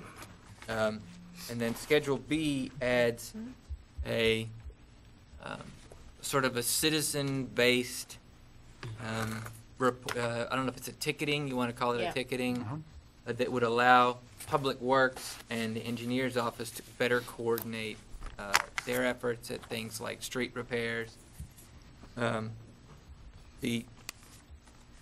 Because Schedule A is for building and electrical, those costs would be split 50-50. And I've made the municipal order contingent upon the county agreeing to fund half the cost of Schedule A. And then Schedule B would not be split because it would not be shared with an interlocal department.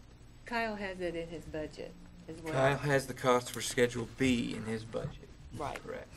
One of the My understanding is that building and electrical have the cost for Schedule A in Yes. their respective budgets, so. One of the things Kyle had mentioned to me for Schedule B is that he can if you got an iPhone, you can download an app. And if you're out and about, if there's a pothole or something that needs to be done, you can do it right there on the job and send it in, send it to Public Works and do a work order right there. You don't have to come back and type it all in and do all that. It's all web-based, so it's pretty cool. Is that right? Is that right, Kyle? Is that right? Is that? Any person can do it. Citizen can do it as well. So what do they look like? What does it look like on their end? Is it like a ticketing system and there's a queue and things stay in line? Well, Public Works looks quite a bit different than the building and electrical inspection, but it's a ticketing system, just a queue that comes up in work orders, status of where the work order is, and whether it's complete, and gives you the option to add photos before and after to prove that it has been completed. The way I understand it, if somebody says, here's a pothole, it would go to Kyle or go to Public Works, and he would have to turn that into a work order. It's not that it's automatically, Public's not gonna be assigning work orders. No. Let's make clear on that. Public doesn't assign work orders, but it saves Kyle the trouble of having to do a whole work order. I believe he could probably just. Should be efficient. And obviously, our Department of Technology has some work to do on our end just to get our website complete so that we can host this, and we need to make the department efficient so that they're able to process this. So there'll be a good bit of work on my side in addition to theirs. The app on the smartphone will also geolocate it, so when the work orders get sent to, say Mike, I send 10 pothole work orders to Mike, they'll pop up on a map so he can just drive to them. So there won't be like a lot of overlap if more than one person is reporting a given pothole. You'll Right. know it's one Right. pothole rather than Right. 3 separate potholes. And also it'll allow us to track a lot better, for us to go through our current work order system and retrieve data for what was done over the previous year is a secretary's nightmare. So this way we would be able to just pull up, say, potholes from this date to this date. You can query all kinds of things, and you can apply cost to it. So we can even give you cost data on how much it costs to fill potholes here. How do you respond to the ticketer? When the problem is resolved, is there communication back to the person who filled out Right. the ticket? Yep. When the work's done, whoever does the work will say it's done, provide proof if they want. We'll set up a protocol for that. But then the person who wrote the work order will get notified, and also any person who submits a work order through that app can actually track the status of it. It comes back straight onto their device You or can say, through via email? Email me when the status is updated or whatever. Okay. Any other comments? Yes. When Mr. Burgess was here, was that at our last council meeting? Council meeting. There's two back, that's it, Mark. And, he was discussing issues that he's having. I guess those are still ongoing, I'm assuming. Today they are, yes, yeah. Once we get Schedule A contingent upon the court agreeing to that and get that resolved, will that then take care of his issues that he's currently having? It will take care of a portion. Some of his issues involve the city website not having the data up there, but it will resolve their software issues, definitely. Their main issues will be covered. And also, they won't have to enter the work 5 times. They do it once and they're complete, because that's a big strain on their department. They have to do it on paper, and then they come in and actually have to enter it in 5 different times. And here, they could have a tablet in the field and just enter it once and never have to touch it again. Motion for approval? Motion, Mayor. Second. Second. McEwen. All in favor, aye? Aye. Opposed? Thank you very much. The second MO was also brought to the IT committee and was a unanimous recommendation that we move forward with the 80 full user with Sophisticity. It's a follow-up to Kirby and Clint speaking on behalf of Sophisticity at the last council meeting. This would address our resources of only having one person to manage all of technology, planning and fixing for the city. The reason why we like the 80 user agreement is because they'll put an engineer on site for 6 months and waive the $7,000 a month fee.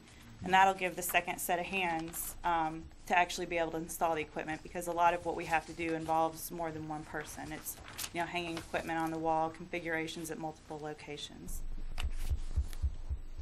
And this would also be contingent on people involved, the Board of Parks and Recs and Planning and Zoning, because with the 80 users, we'd be able to cover their full networks, get them online backup because they're not doing online backup, and the security isn't where it needs to be for the current legislation going through the state of Kentucky. So it would resolve issues for both those departments in addition to ours. Mark, go ahead. Sorry about that. Didn't mean to interrupt. At the end of the 6 months, It's a year now.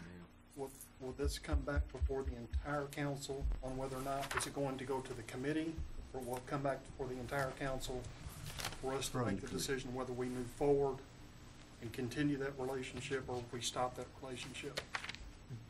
Well, it's a year agreement. The 6 months is they'll put an engineer on site every day for 6 months, and then after that, there's an engineer on site whenever we need it, because everyone would be a full user. So right now, he can only come on site if it's somebody at City Hall or one of the other full users.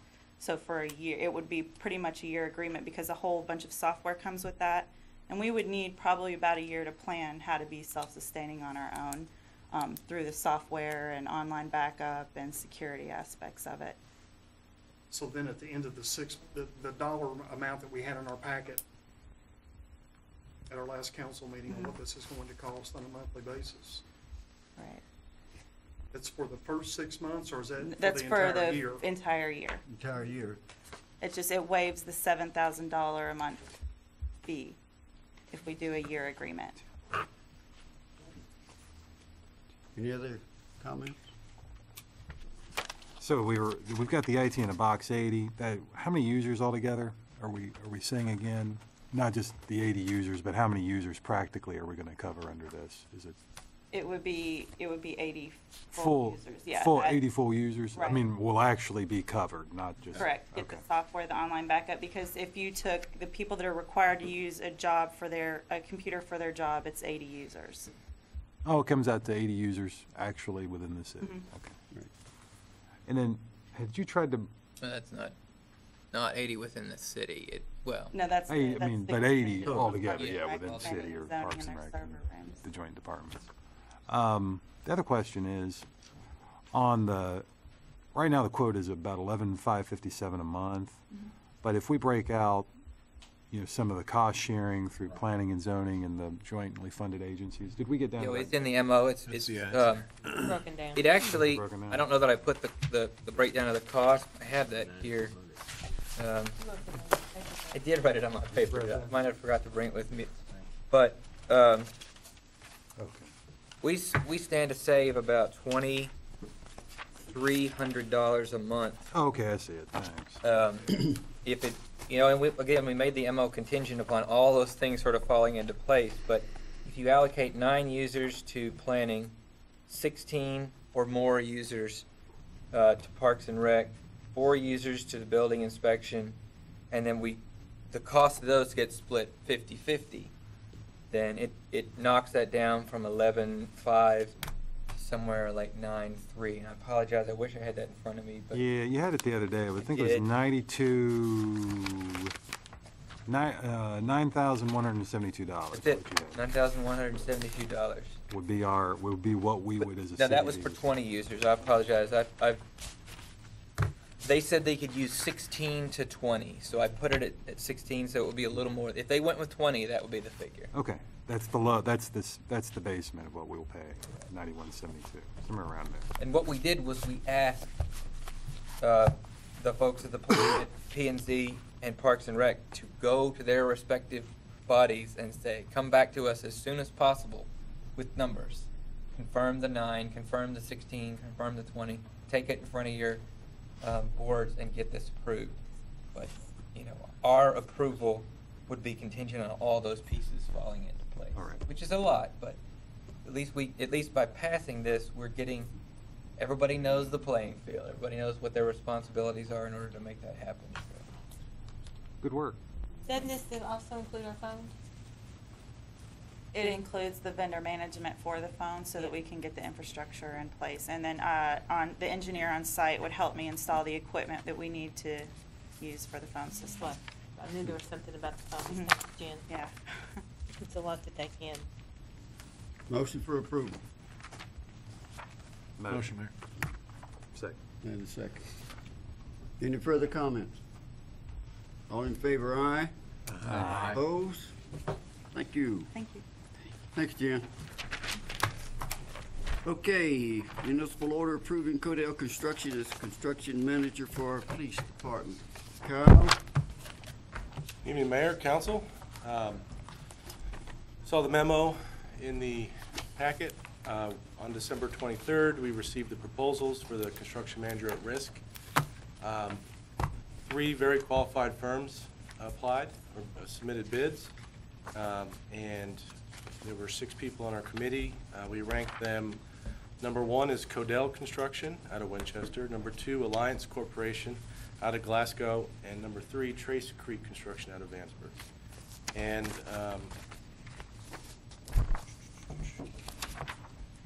like I said, they're all very qualified firms, and just looking for your approval to move forward on this project.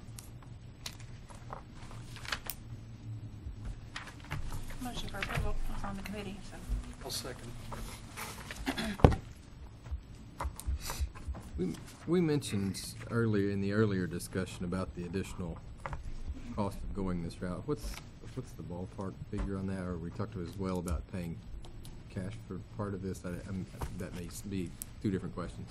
Well, I think the contract, I'm not sure when you all got the contract in your packet, but there are a couple sections that state costs. There's pre-construction costs and during construction costs. Their fee, or Andrew, correct me if I'm wrong, their fee we agreed upon was 3.6% of the project cost. We started with a typical schedule that schools use here in Kentucky, and that number started at 3.9, but we were able to talk them down to 3.6. So they would get paid a portion of that minus retainage of that 3.6 of the total project cost for their pre-construction services. And we also negotiated that they would only get paid once you all approve the bids for construction. So, you know, they're all in until all this work that they're going to do up till you approve the bids for construction, they're not getting paid. I don't remember what the estimate was for that. I think if everything was, you know, on par, in other words, if the cost of construction was exactly what we think the estimate is, and it took exactly 12 months to build it, I think it was somewhere in the neighborhood of $335. Yeah, that's about right. I think obviously at the time when I brought you the first reading of this amendment, we estimated $346,000. That was with the 3.9% because that was the number we had. And then of course there's a monthly on-site fee to pay for things such as the superintendent, the trailer, and I think a small fee for to pay for their insurance and bonding. Once they received the notice to proceed on construction, we agreed on a $10,000 a month, which was on that the school's spreadsheet. $10,000 a month on-site service fee, which covers their trailer, administrative fees, their on-site supervision, and then there's also an up to 1.5%. Since they are a construction manager at risk, They will also be acting as a GC, so they have to pay for bonds and performance bonds and insurance. So we will pay up to 1.5% of the cost, from the total cost of the project. I thought we had discussed entertaining a flat fee for this service. Because the whole purpose was that they would save us money through this construction process. But if they're paid on a percentage scale, the more money we spend on this construction process, the more money they're gonna make. Right, but this is pretty standard.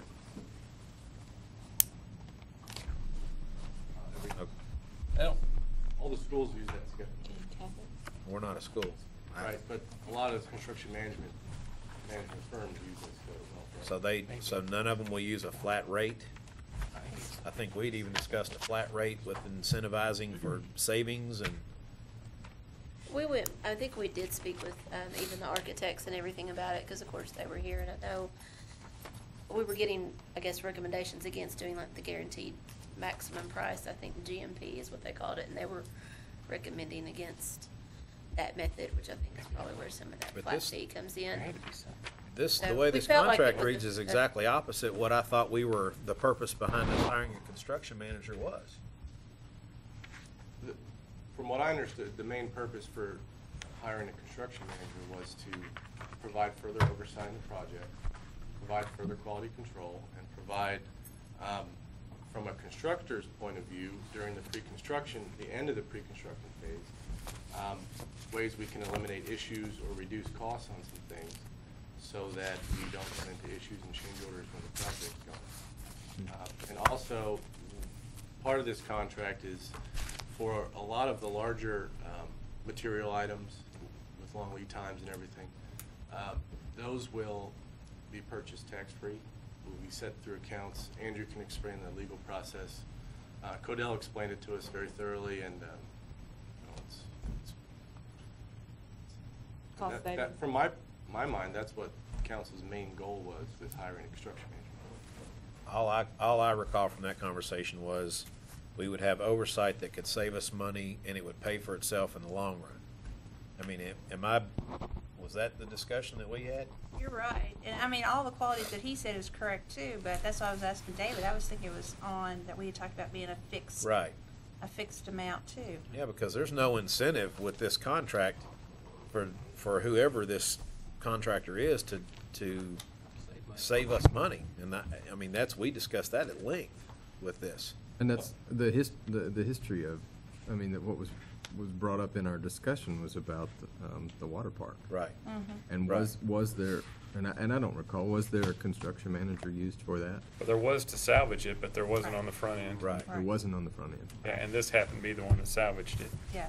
That's the relationship I have with them, is because Codell was the one that came in when I was mayor and took over to be able to get it open and running and fixed, because the experience was what happened was the architect that was on the site, which should have been working for us, ended up working with the construction and didn't want to fix the problems that we had, and basically was like washing his hands of it, and so we were stuck with all these problems. So that's when Codell came in, and then they went back to the table with the architect and back to the table with the contractor to get it worked out and ironed out and get the thing done.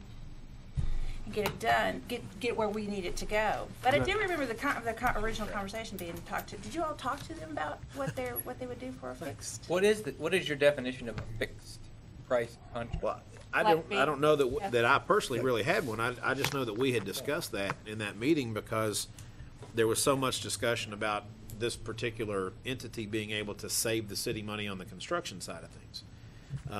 And I actually think Karen might have been the one that brought up entertaining a fixed cost, and I think we asked the architect, or David, it might have been David, and we asked the architect when he was in here that night if that was an option. He said yes, there is that on the table. I guess I would throw out there that we, for a large part, essentially negotiated a fixed price, in that it is a set percentage. They came back with a scale. Depending on what the cost is, here's what our fee will be. We said, how about we lock it into an exact percentage so you can take the cost of construction and multiply it by that percent, and there's the fee that are being paid. and you've got your monthly on-site, which is also a fixed amount, and there's incentive for them to finish on time. Am I correct? But those are only fixed as long as the cost of the job is fixed, and we know that the cost of the job is not going to be fixed. Well, that's true. Well, That's true. the only thing I could, if it's council's desire, so that my request would be so that we don't hold up any longer, would be if you would approve the contract contingent. We can, I had to be absent from the meeting due to illness, but I know from my understanding with Andrew and Kyle is they were very cooperative during the meeting with all of our requests. We know that we're estimating this project at $4.2 million currently before they've had a chance to go and do any kind of revision. And we could negotiate it. Right now, we're estimating that fee at $335,000. We could ask them if they would agree to a set fee of $335,000. Well, I got to believe just having them on site and being in charge of everything's going to save us money. Yeah. I think that's the whole purpose of having them here. 335,000 on, is that the 3.6? That's the Plus the monthly 3.6% on-site? plus the 1.5 plus 10,000 Plus the- estimated for 12 months. Up to 1.5. The only thing we may want to, I guess, allow them leeway on if construction takes longer than 12 months, it is a fixed monthly fee for their site supervision. But we felt like it was a fair fee as far as. Well, they agreed to what we everything negotiated. that we asked them in the contract. They were very, they went along with us, with everything that we discussed with them. Actually, if they don't finish the project on the agreed upon time between the owner, the architect, and the construction manager, and the project gets extended past that time through no fault of ours, but through fault of the CM, in the contract, we are not paying any of their fixed fees, the monthly fees, until they finish the project. So that's another part of the contract. Well, that's an incentive to make certain we get the job done. I mean, I don't mind waiting 2 weeks personally. If the council's more comfortable with that. Stacy, I know you're, I'd say you and probably several are wanting to move forward, and I understand that aspect of it as well. I will say that the school system has used them in this process extensively. I had the opportunity to talk to Dallas Blankenship, and he's probably involved with probably the most aggressive growth campaign the school system has ever gone through. And he was reluctant to use this process, but once he did, he really liked it and highly recommended it, and told us that we were definitely making the right decision on all fronts with this. Now, I thought that there was a cap as well, but if that's something you all want to. Well, they sort of did cap it by giving you a percentage of the project. Yeah, that was how they capped it, though. Yeah, I know, but one of the reasons we wanted them involved, or someone like this involved, was to hold down on the overages, and I'm thinking there's an incentive there for that, but maybe there isn't. They're getting paid a flat rate on the overages. I'm not sure how much of an incentive that would be. Well, I'm just saying there may be. Maybe I'm not aware of it. Maybe they're not aware of it. Any change orders need to be approved by the architect and by us. Oh, go ahead. Sorry, Dave. Yeah, but you get to that point in the job. I mean, you get to that point in the job where there's a change order and you have someone telling you it's going to stop the job, it's going to hold the job up. Then there's the pressure to go on and change it. And I understand that. I understand that we have to oversee it. I'm just trying to figure out how spending $350,000 is going to save us money. Of the 350. It will. Of the 350 contemplated of what they're going to get, the 3.6, the 1.5, and the 10,000 a month. My math, and I don't have a calculator. I don't have David's calculator, but the 42,000 times the 3.6, I get about 150,000. Is that about right? Right. About 150,000. Right.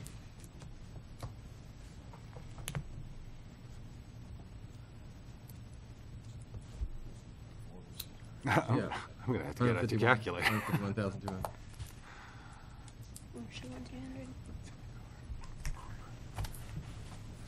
3.6 is 151,200. And 63 for the one. So what is it again? 150? 151,200. Oh wow, I'm pretty awesome. That's how close I got. Even without your calculator. That's not calculated with, Mark. I mean, unbelievable. Long math. It's estimation. Then the 1.5. LCA education right there. To $63,000. LCA actually. The 151. So we're just talking about 151 out of 350, basically. I mean, is that the main sticking point in Well, terms of? 1.5% is a maximum. Yeah, the 1.5, but the 1.5 is the 1.5. They're gonna That's just insist the on that bonds. cost, right? Yeah, those are the bonds. Right. Yeah, The it's bonds, the different. bonds. And then We can ask for proof of what the the 10,000 a month is. We already have. Yeah. And then the 10,000 a month is limited if they get up to that certain date, and then we don't have to pay them after that certain date until they finish. So they have an incentive on that If it's their 10,000 a fault. month, if it's their fault, which, obviously. Yeah, we're But so the- currently estimating a total fee based on this contract of $334,200. So the 151 seems to be the main sticking point as far as what we're thinking might be a disincentive for them to finish on time. And if that's just less than half of what they'll end up getting, I don't know how much of an incentive they're going to have to run long. But, it's up to council.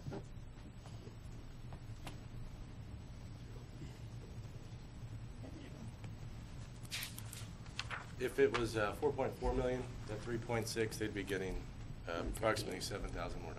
$7,000 more on the 3.6 if they went above. If we have a contingency of 200 and dip into it, for example. So if they go over by 200,000 from 4.2 to 4.4 million, to make it explicit, they're going to make a difference. They're going to make for themselves a difference of 7,000 on a total fee of around 300. I think about every 100,000, about $3,500. Every 100,000, about how much again? You're right. $3,500. $3,500. 6.6%, right? Yeah. Oh, okay. Okay. You did the other math so well. The public school. All right, you smart there. Oh, dang on. Like they said, we negotiated the fixed fee Still because off the mark. on the schedule, as you went down in price, the fee went up. Obviously, economy of scale, smaller, but. Okay. So I mean, we So, I mean, I don't think it's that, I don't know if it's that big a deal. And I don't rule out the honest. fact, I mean, we're certainly willing to ask them, but if I'm in their shoes and you come back and ask me for a fixed cost, I'm thinking that I might want a higher fee as a hedge. But Yeah. they were very accommodating to all They of our were. requests. I mean, they bent over backwards. Right. So So we call a motion for approval. I have a motion and a second. Yeah, I I'm already sorry? did the I motion. have a motion and a second. Oh, okay, very good. Roll call, please. Mr. Lesby? Yes. Mr. McEwen? Yes. Mr. Penn? No. Mrs. Tingle Saints? Yes. Mr. Showalter? Yes. Mr. Singer? Yes. Mrs. Tackett? Yes. Mr. Thompson? Yes. Okay, Thank you. thank you. Next, we have report on center of town, Kyle. Well, it's, I don't know if it's as much of a report as a request. Over the past few council meetings, we've been discussing the future of this center of town building. And my goal tonight is to summarize the options we've talked about and to ask for guidance on how to proceed. These included options recommended by the architect as well as suggestions from council. The first option would be to repair and improve. The estimated architect's cost was between $790,000 and $1.1 million.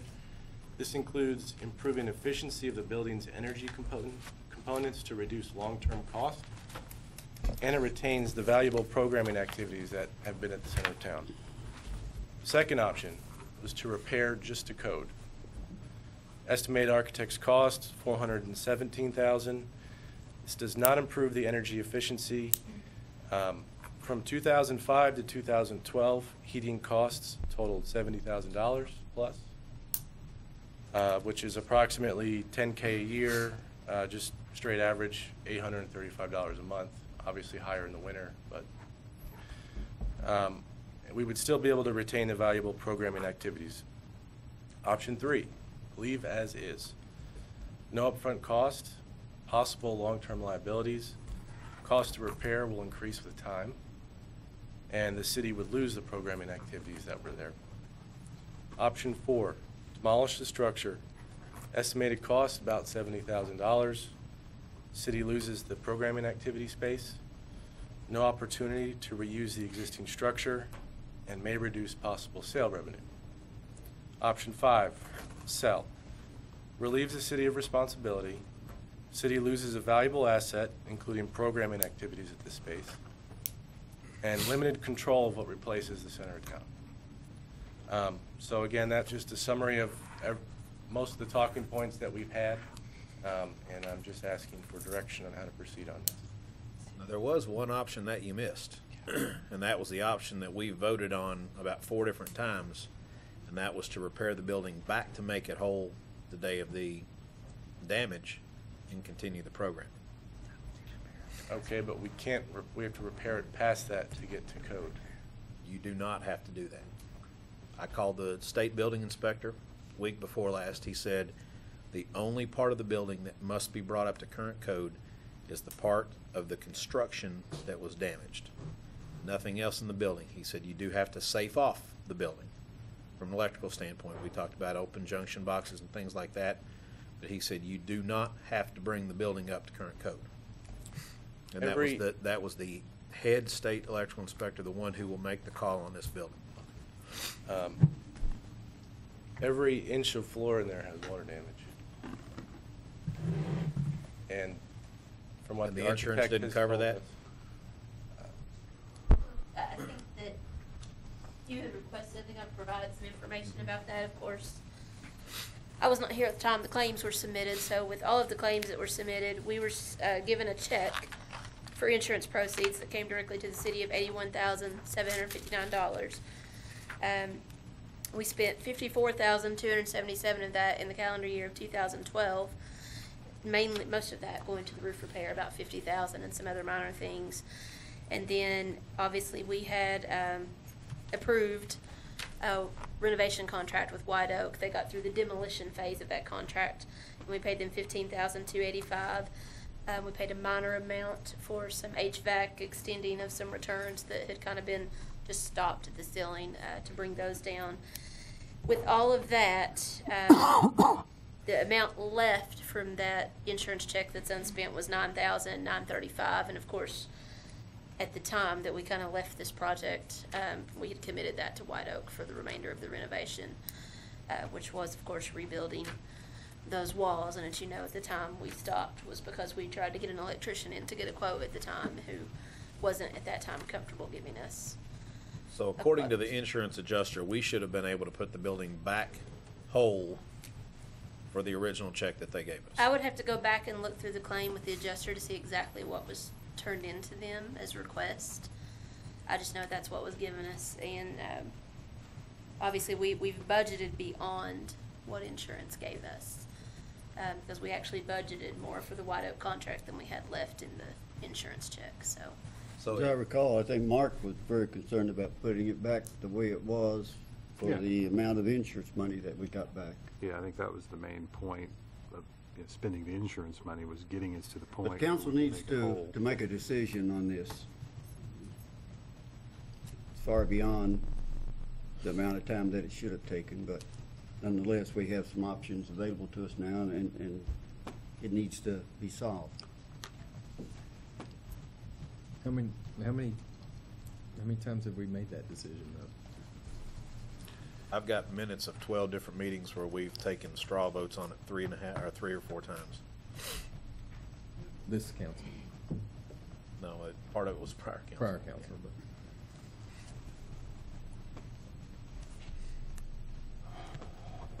but. You know, it. Do we have any motions? Okay, well, we'll just get started. Because, I mean, we've talked about the code issues, okay?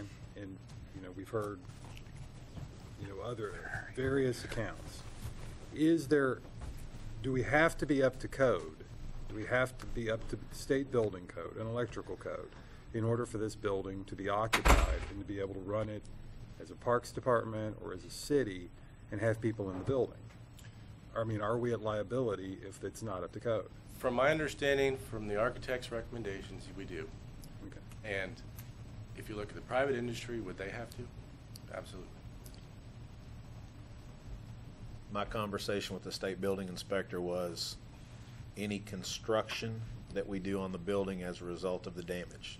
We build 4 walls, then those 4 walls have to have the electric in those walls to current standards. We don't have to jerk out the HVAC system. We don't have to jerk out the electrical system. What was damaged is what has to be brung up to the current code. And that's actually the way it is in the private industry too, because I've been down that road. To assume that the entire building would have to be brought up to the current code would assume that we had children at risk down there prior to the damage being done. And I don't think that that's necessarily the case either. I spent about an hour on the phone with the state building inspector outlining it with specificity, exactly what happened, the type of damage that it did, the approximate percentage of the building that was damaged, outlined the White Oak contract and what they were going to do, outlined we were told it had mold, and it was black mold, and it was everywhere. We come to find out that that was not necessarily the case.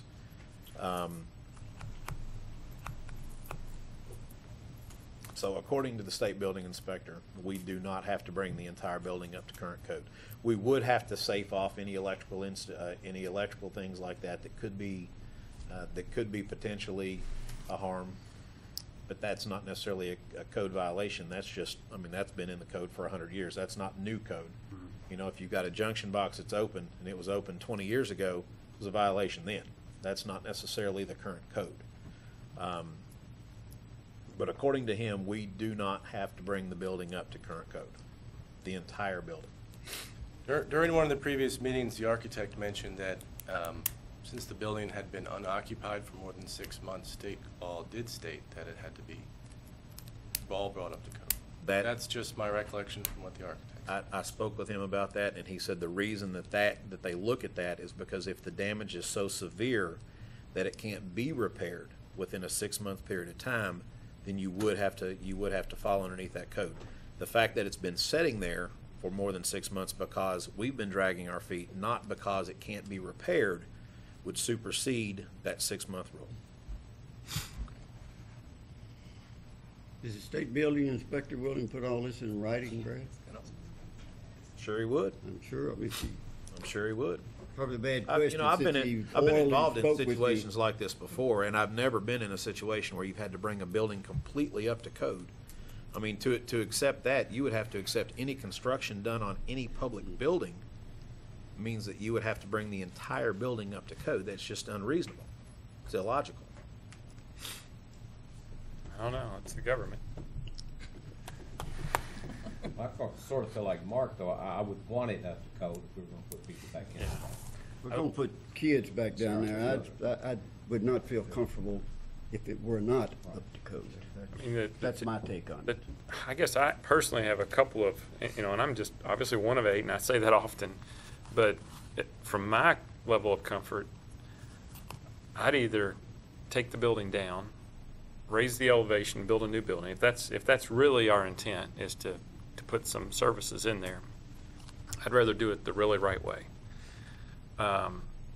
Secondly, if we want to take the building down and grind up all the concrete and the mortar blocks and raise the elevation and create a parking pad for the future, or who knows what, I'd be okay with that.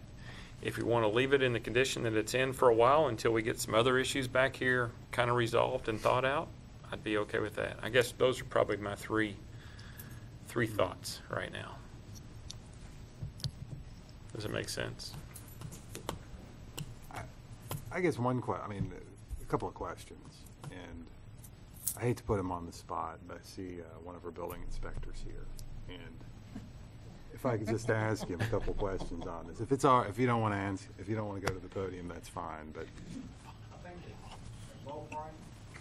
But when he said the whole thing has to be repaired, then you have to bring the whole thing up to code. It being a business building, and this is a state building, so he will have to try to say something. But when he said the existing part, if you go into a building now, like 99.9% of buildings are out of code 5 years after they are built. But when you're doing a remodel, the parts you touch is the part you bring up to code. So he's saying you got to bring the whole building. If they're going to remodel the whole building, then the whole building has to be brought to code. I think that leads me to my next question. if White Oak has gone in there and we spent the insurance money and we've made it whole from where it was the day that the windstorm came, can we go ahead and start moving Parks and Rec programs back into the building now that the repairs have taken place? Well, they haven't, they've only demoed the portions that they were supposed to work on. They haven't, because since all this started, we haven't given them the notice to proceed on repairing everything. So The other issue is that because of all the moisture in that building and the temperature swings, all that open conduit, a lot of those lines are probably bad.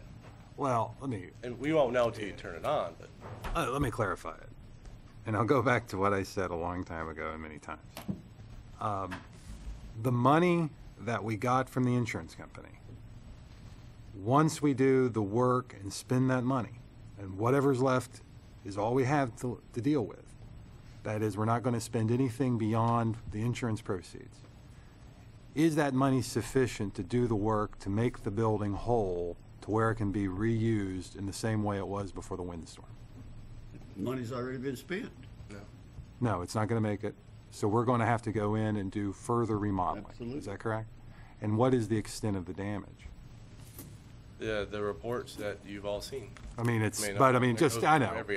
but just for, the meeting's sake. I mean, there's moisture in the floor, is there damage throughout the building? The largest room, which did not have the roof torn off that portion, has all the tiles had water seep up through them. All of them. That's just, that's not even where the roof is pulled off. The other areas, tiles have been pulled out, walls have been demoed, the drywall with the mold on it was removed. We still have not had the HVAC cleaned out. But the HVAC is operational. I wasn't here when the building got closed down. I was told by the HVAC contractor and the electrical contractor that went down there that the HVAC was fully operational. Okay. Now, on this issue, if we said, and once again, I don't want to sound like I'm being redundant, but just to clarify. But you are.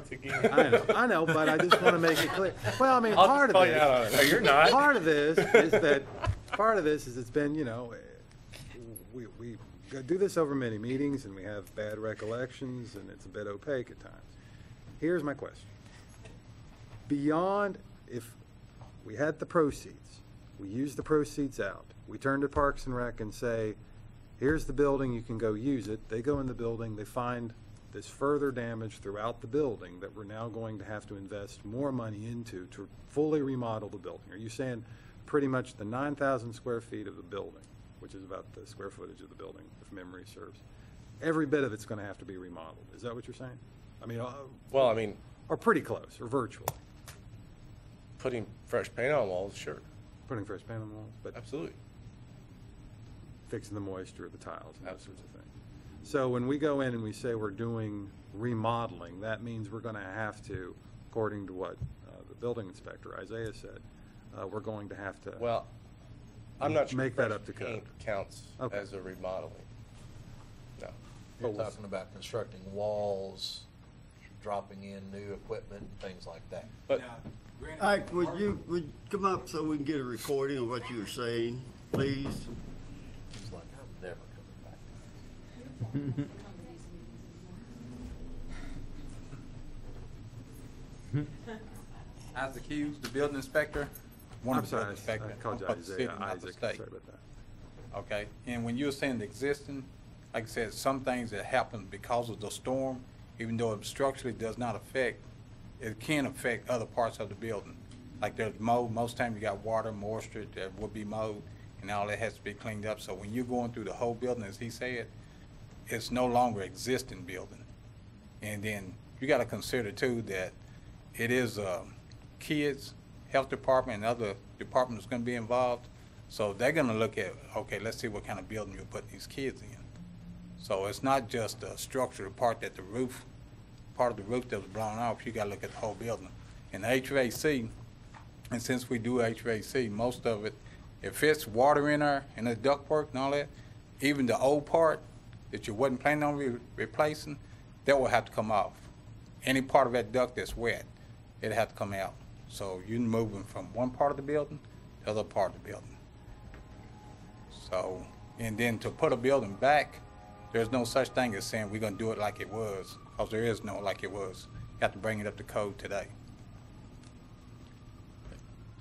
So in terms of the floor, like the floor tiles and safing off the electricity and painting the walls, you're saying that would qualify as a total remodel?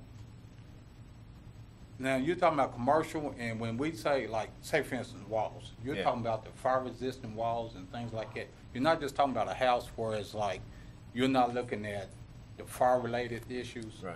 Because a lot of times in the commercial building, what you put on the wall has to be brought up to code. Okay, so like certain paint, certain carpet, Right. certain wallpaper, because it can all burn. Right. The building might be a fire-resistant building, but what you put in the building could burn down just as fast as anything else in the smoke related. So when that building inspector, has he been over there? No.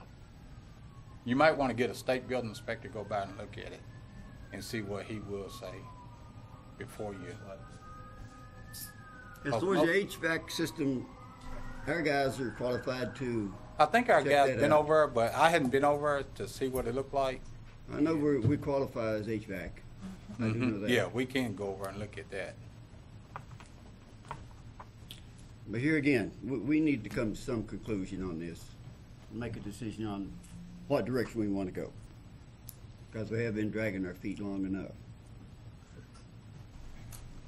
Mayor, in listening to the dialogue and conversation going back and forth, I mean, we're looking at a minimum of $81,000 to a maximum of $1.1 million, or somewhere in between. And we got a police station.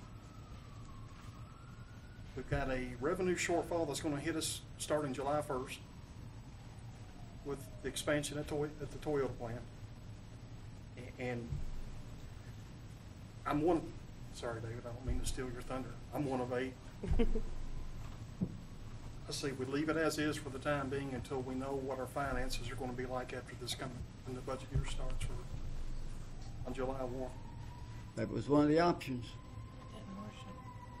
I'll make the motion that we do not tear the building down, but we don't do anything with the building until we get a better grasp of what our finances are gonna be with what we've got in front of us moving forward.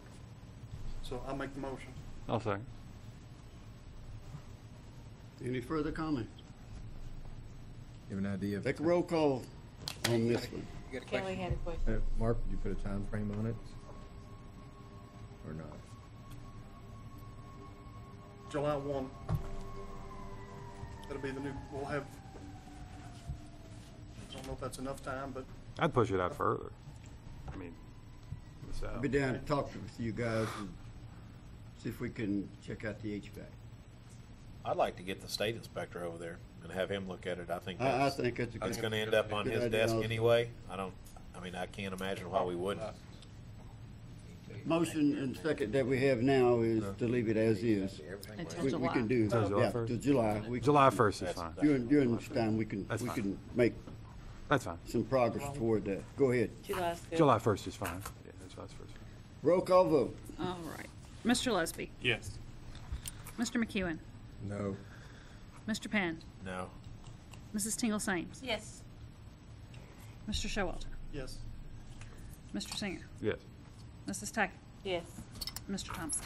Yes. Okay. Thanks, Kyle. Hey, Mayor. Break. That was quick. Need a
Marvin. Okay, we're back in regular session.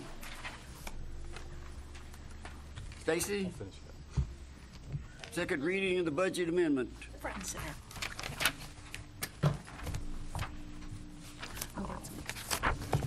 I think you're on the table right there. She didn't want to get up. An ordinance amending the annual budget ordinance for fiscal year July 1, 2013 through June 30th, 2014. Whereas the annual budget adopted by the City Council on July 2nd, 2013 and amended on December 9th, 2013 needs to be amended. Now therefore be it ordained by the City Council of the City of Georgetown, Kentucky as follows. Summary.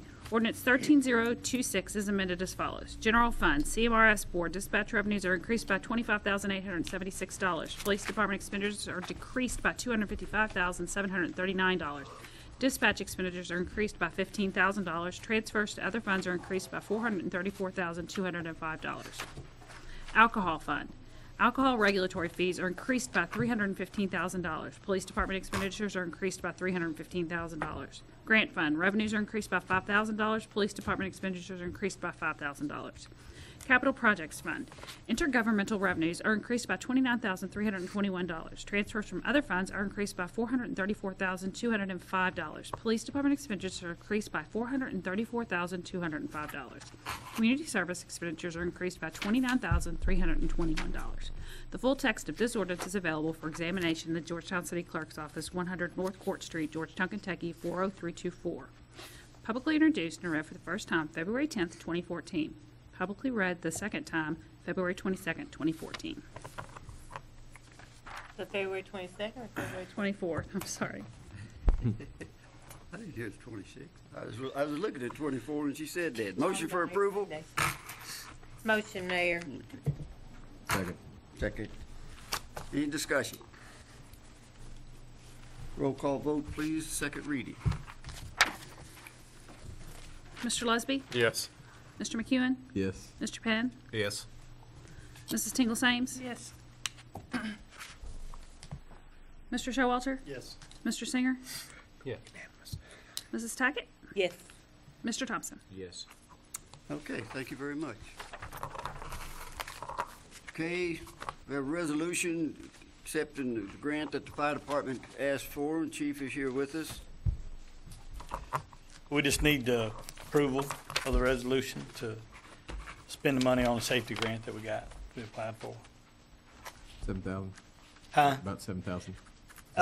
We were approved for 3,000 in the general liability and 2,000 in the workman's comp. Now, we're not probably gonna spend that much, but that's the most we can. Okay. So, I think in the workman's comp, in the general liabilities, it was, a total of the grant was 2956.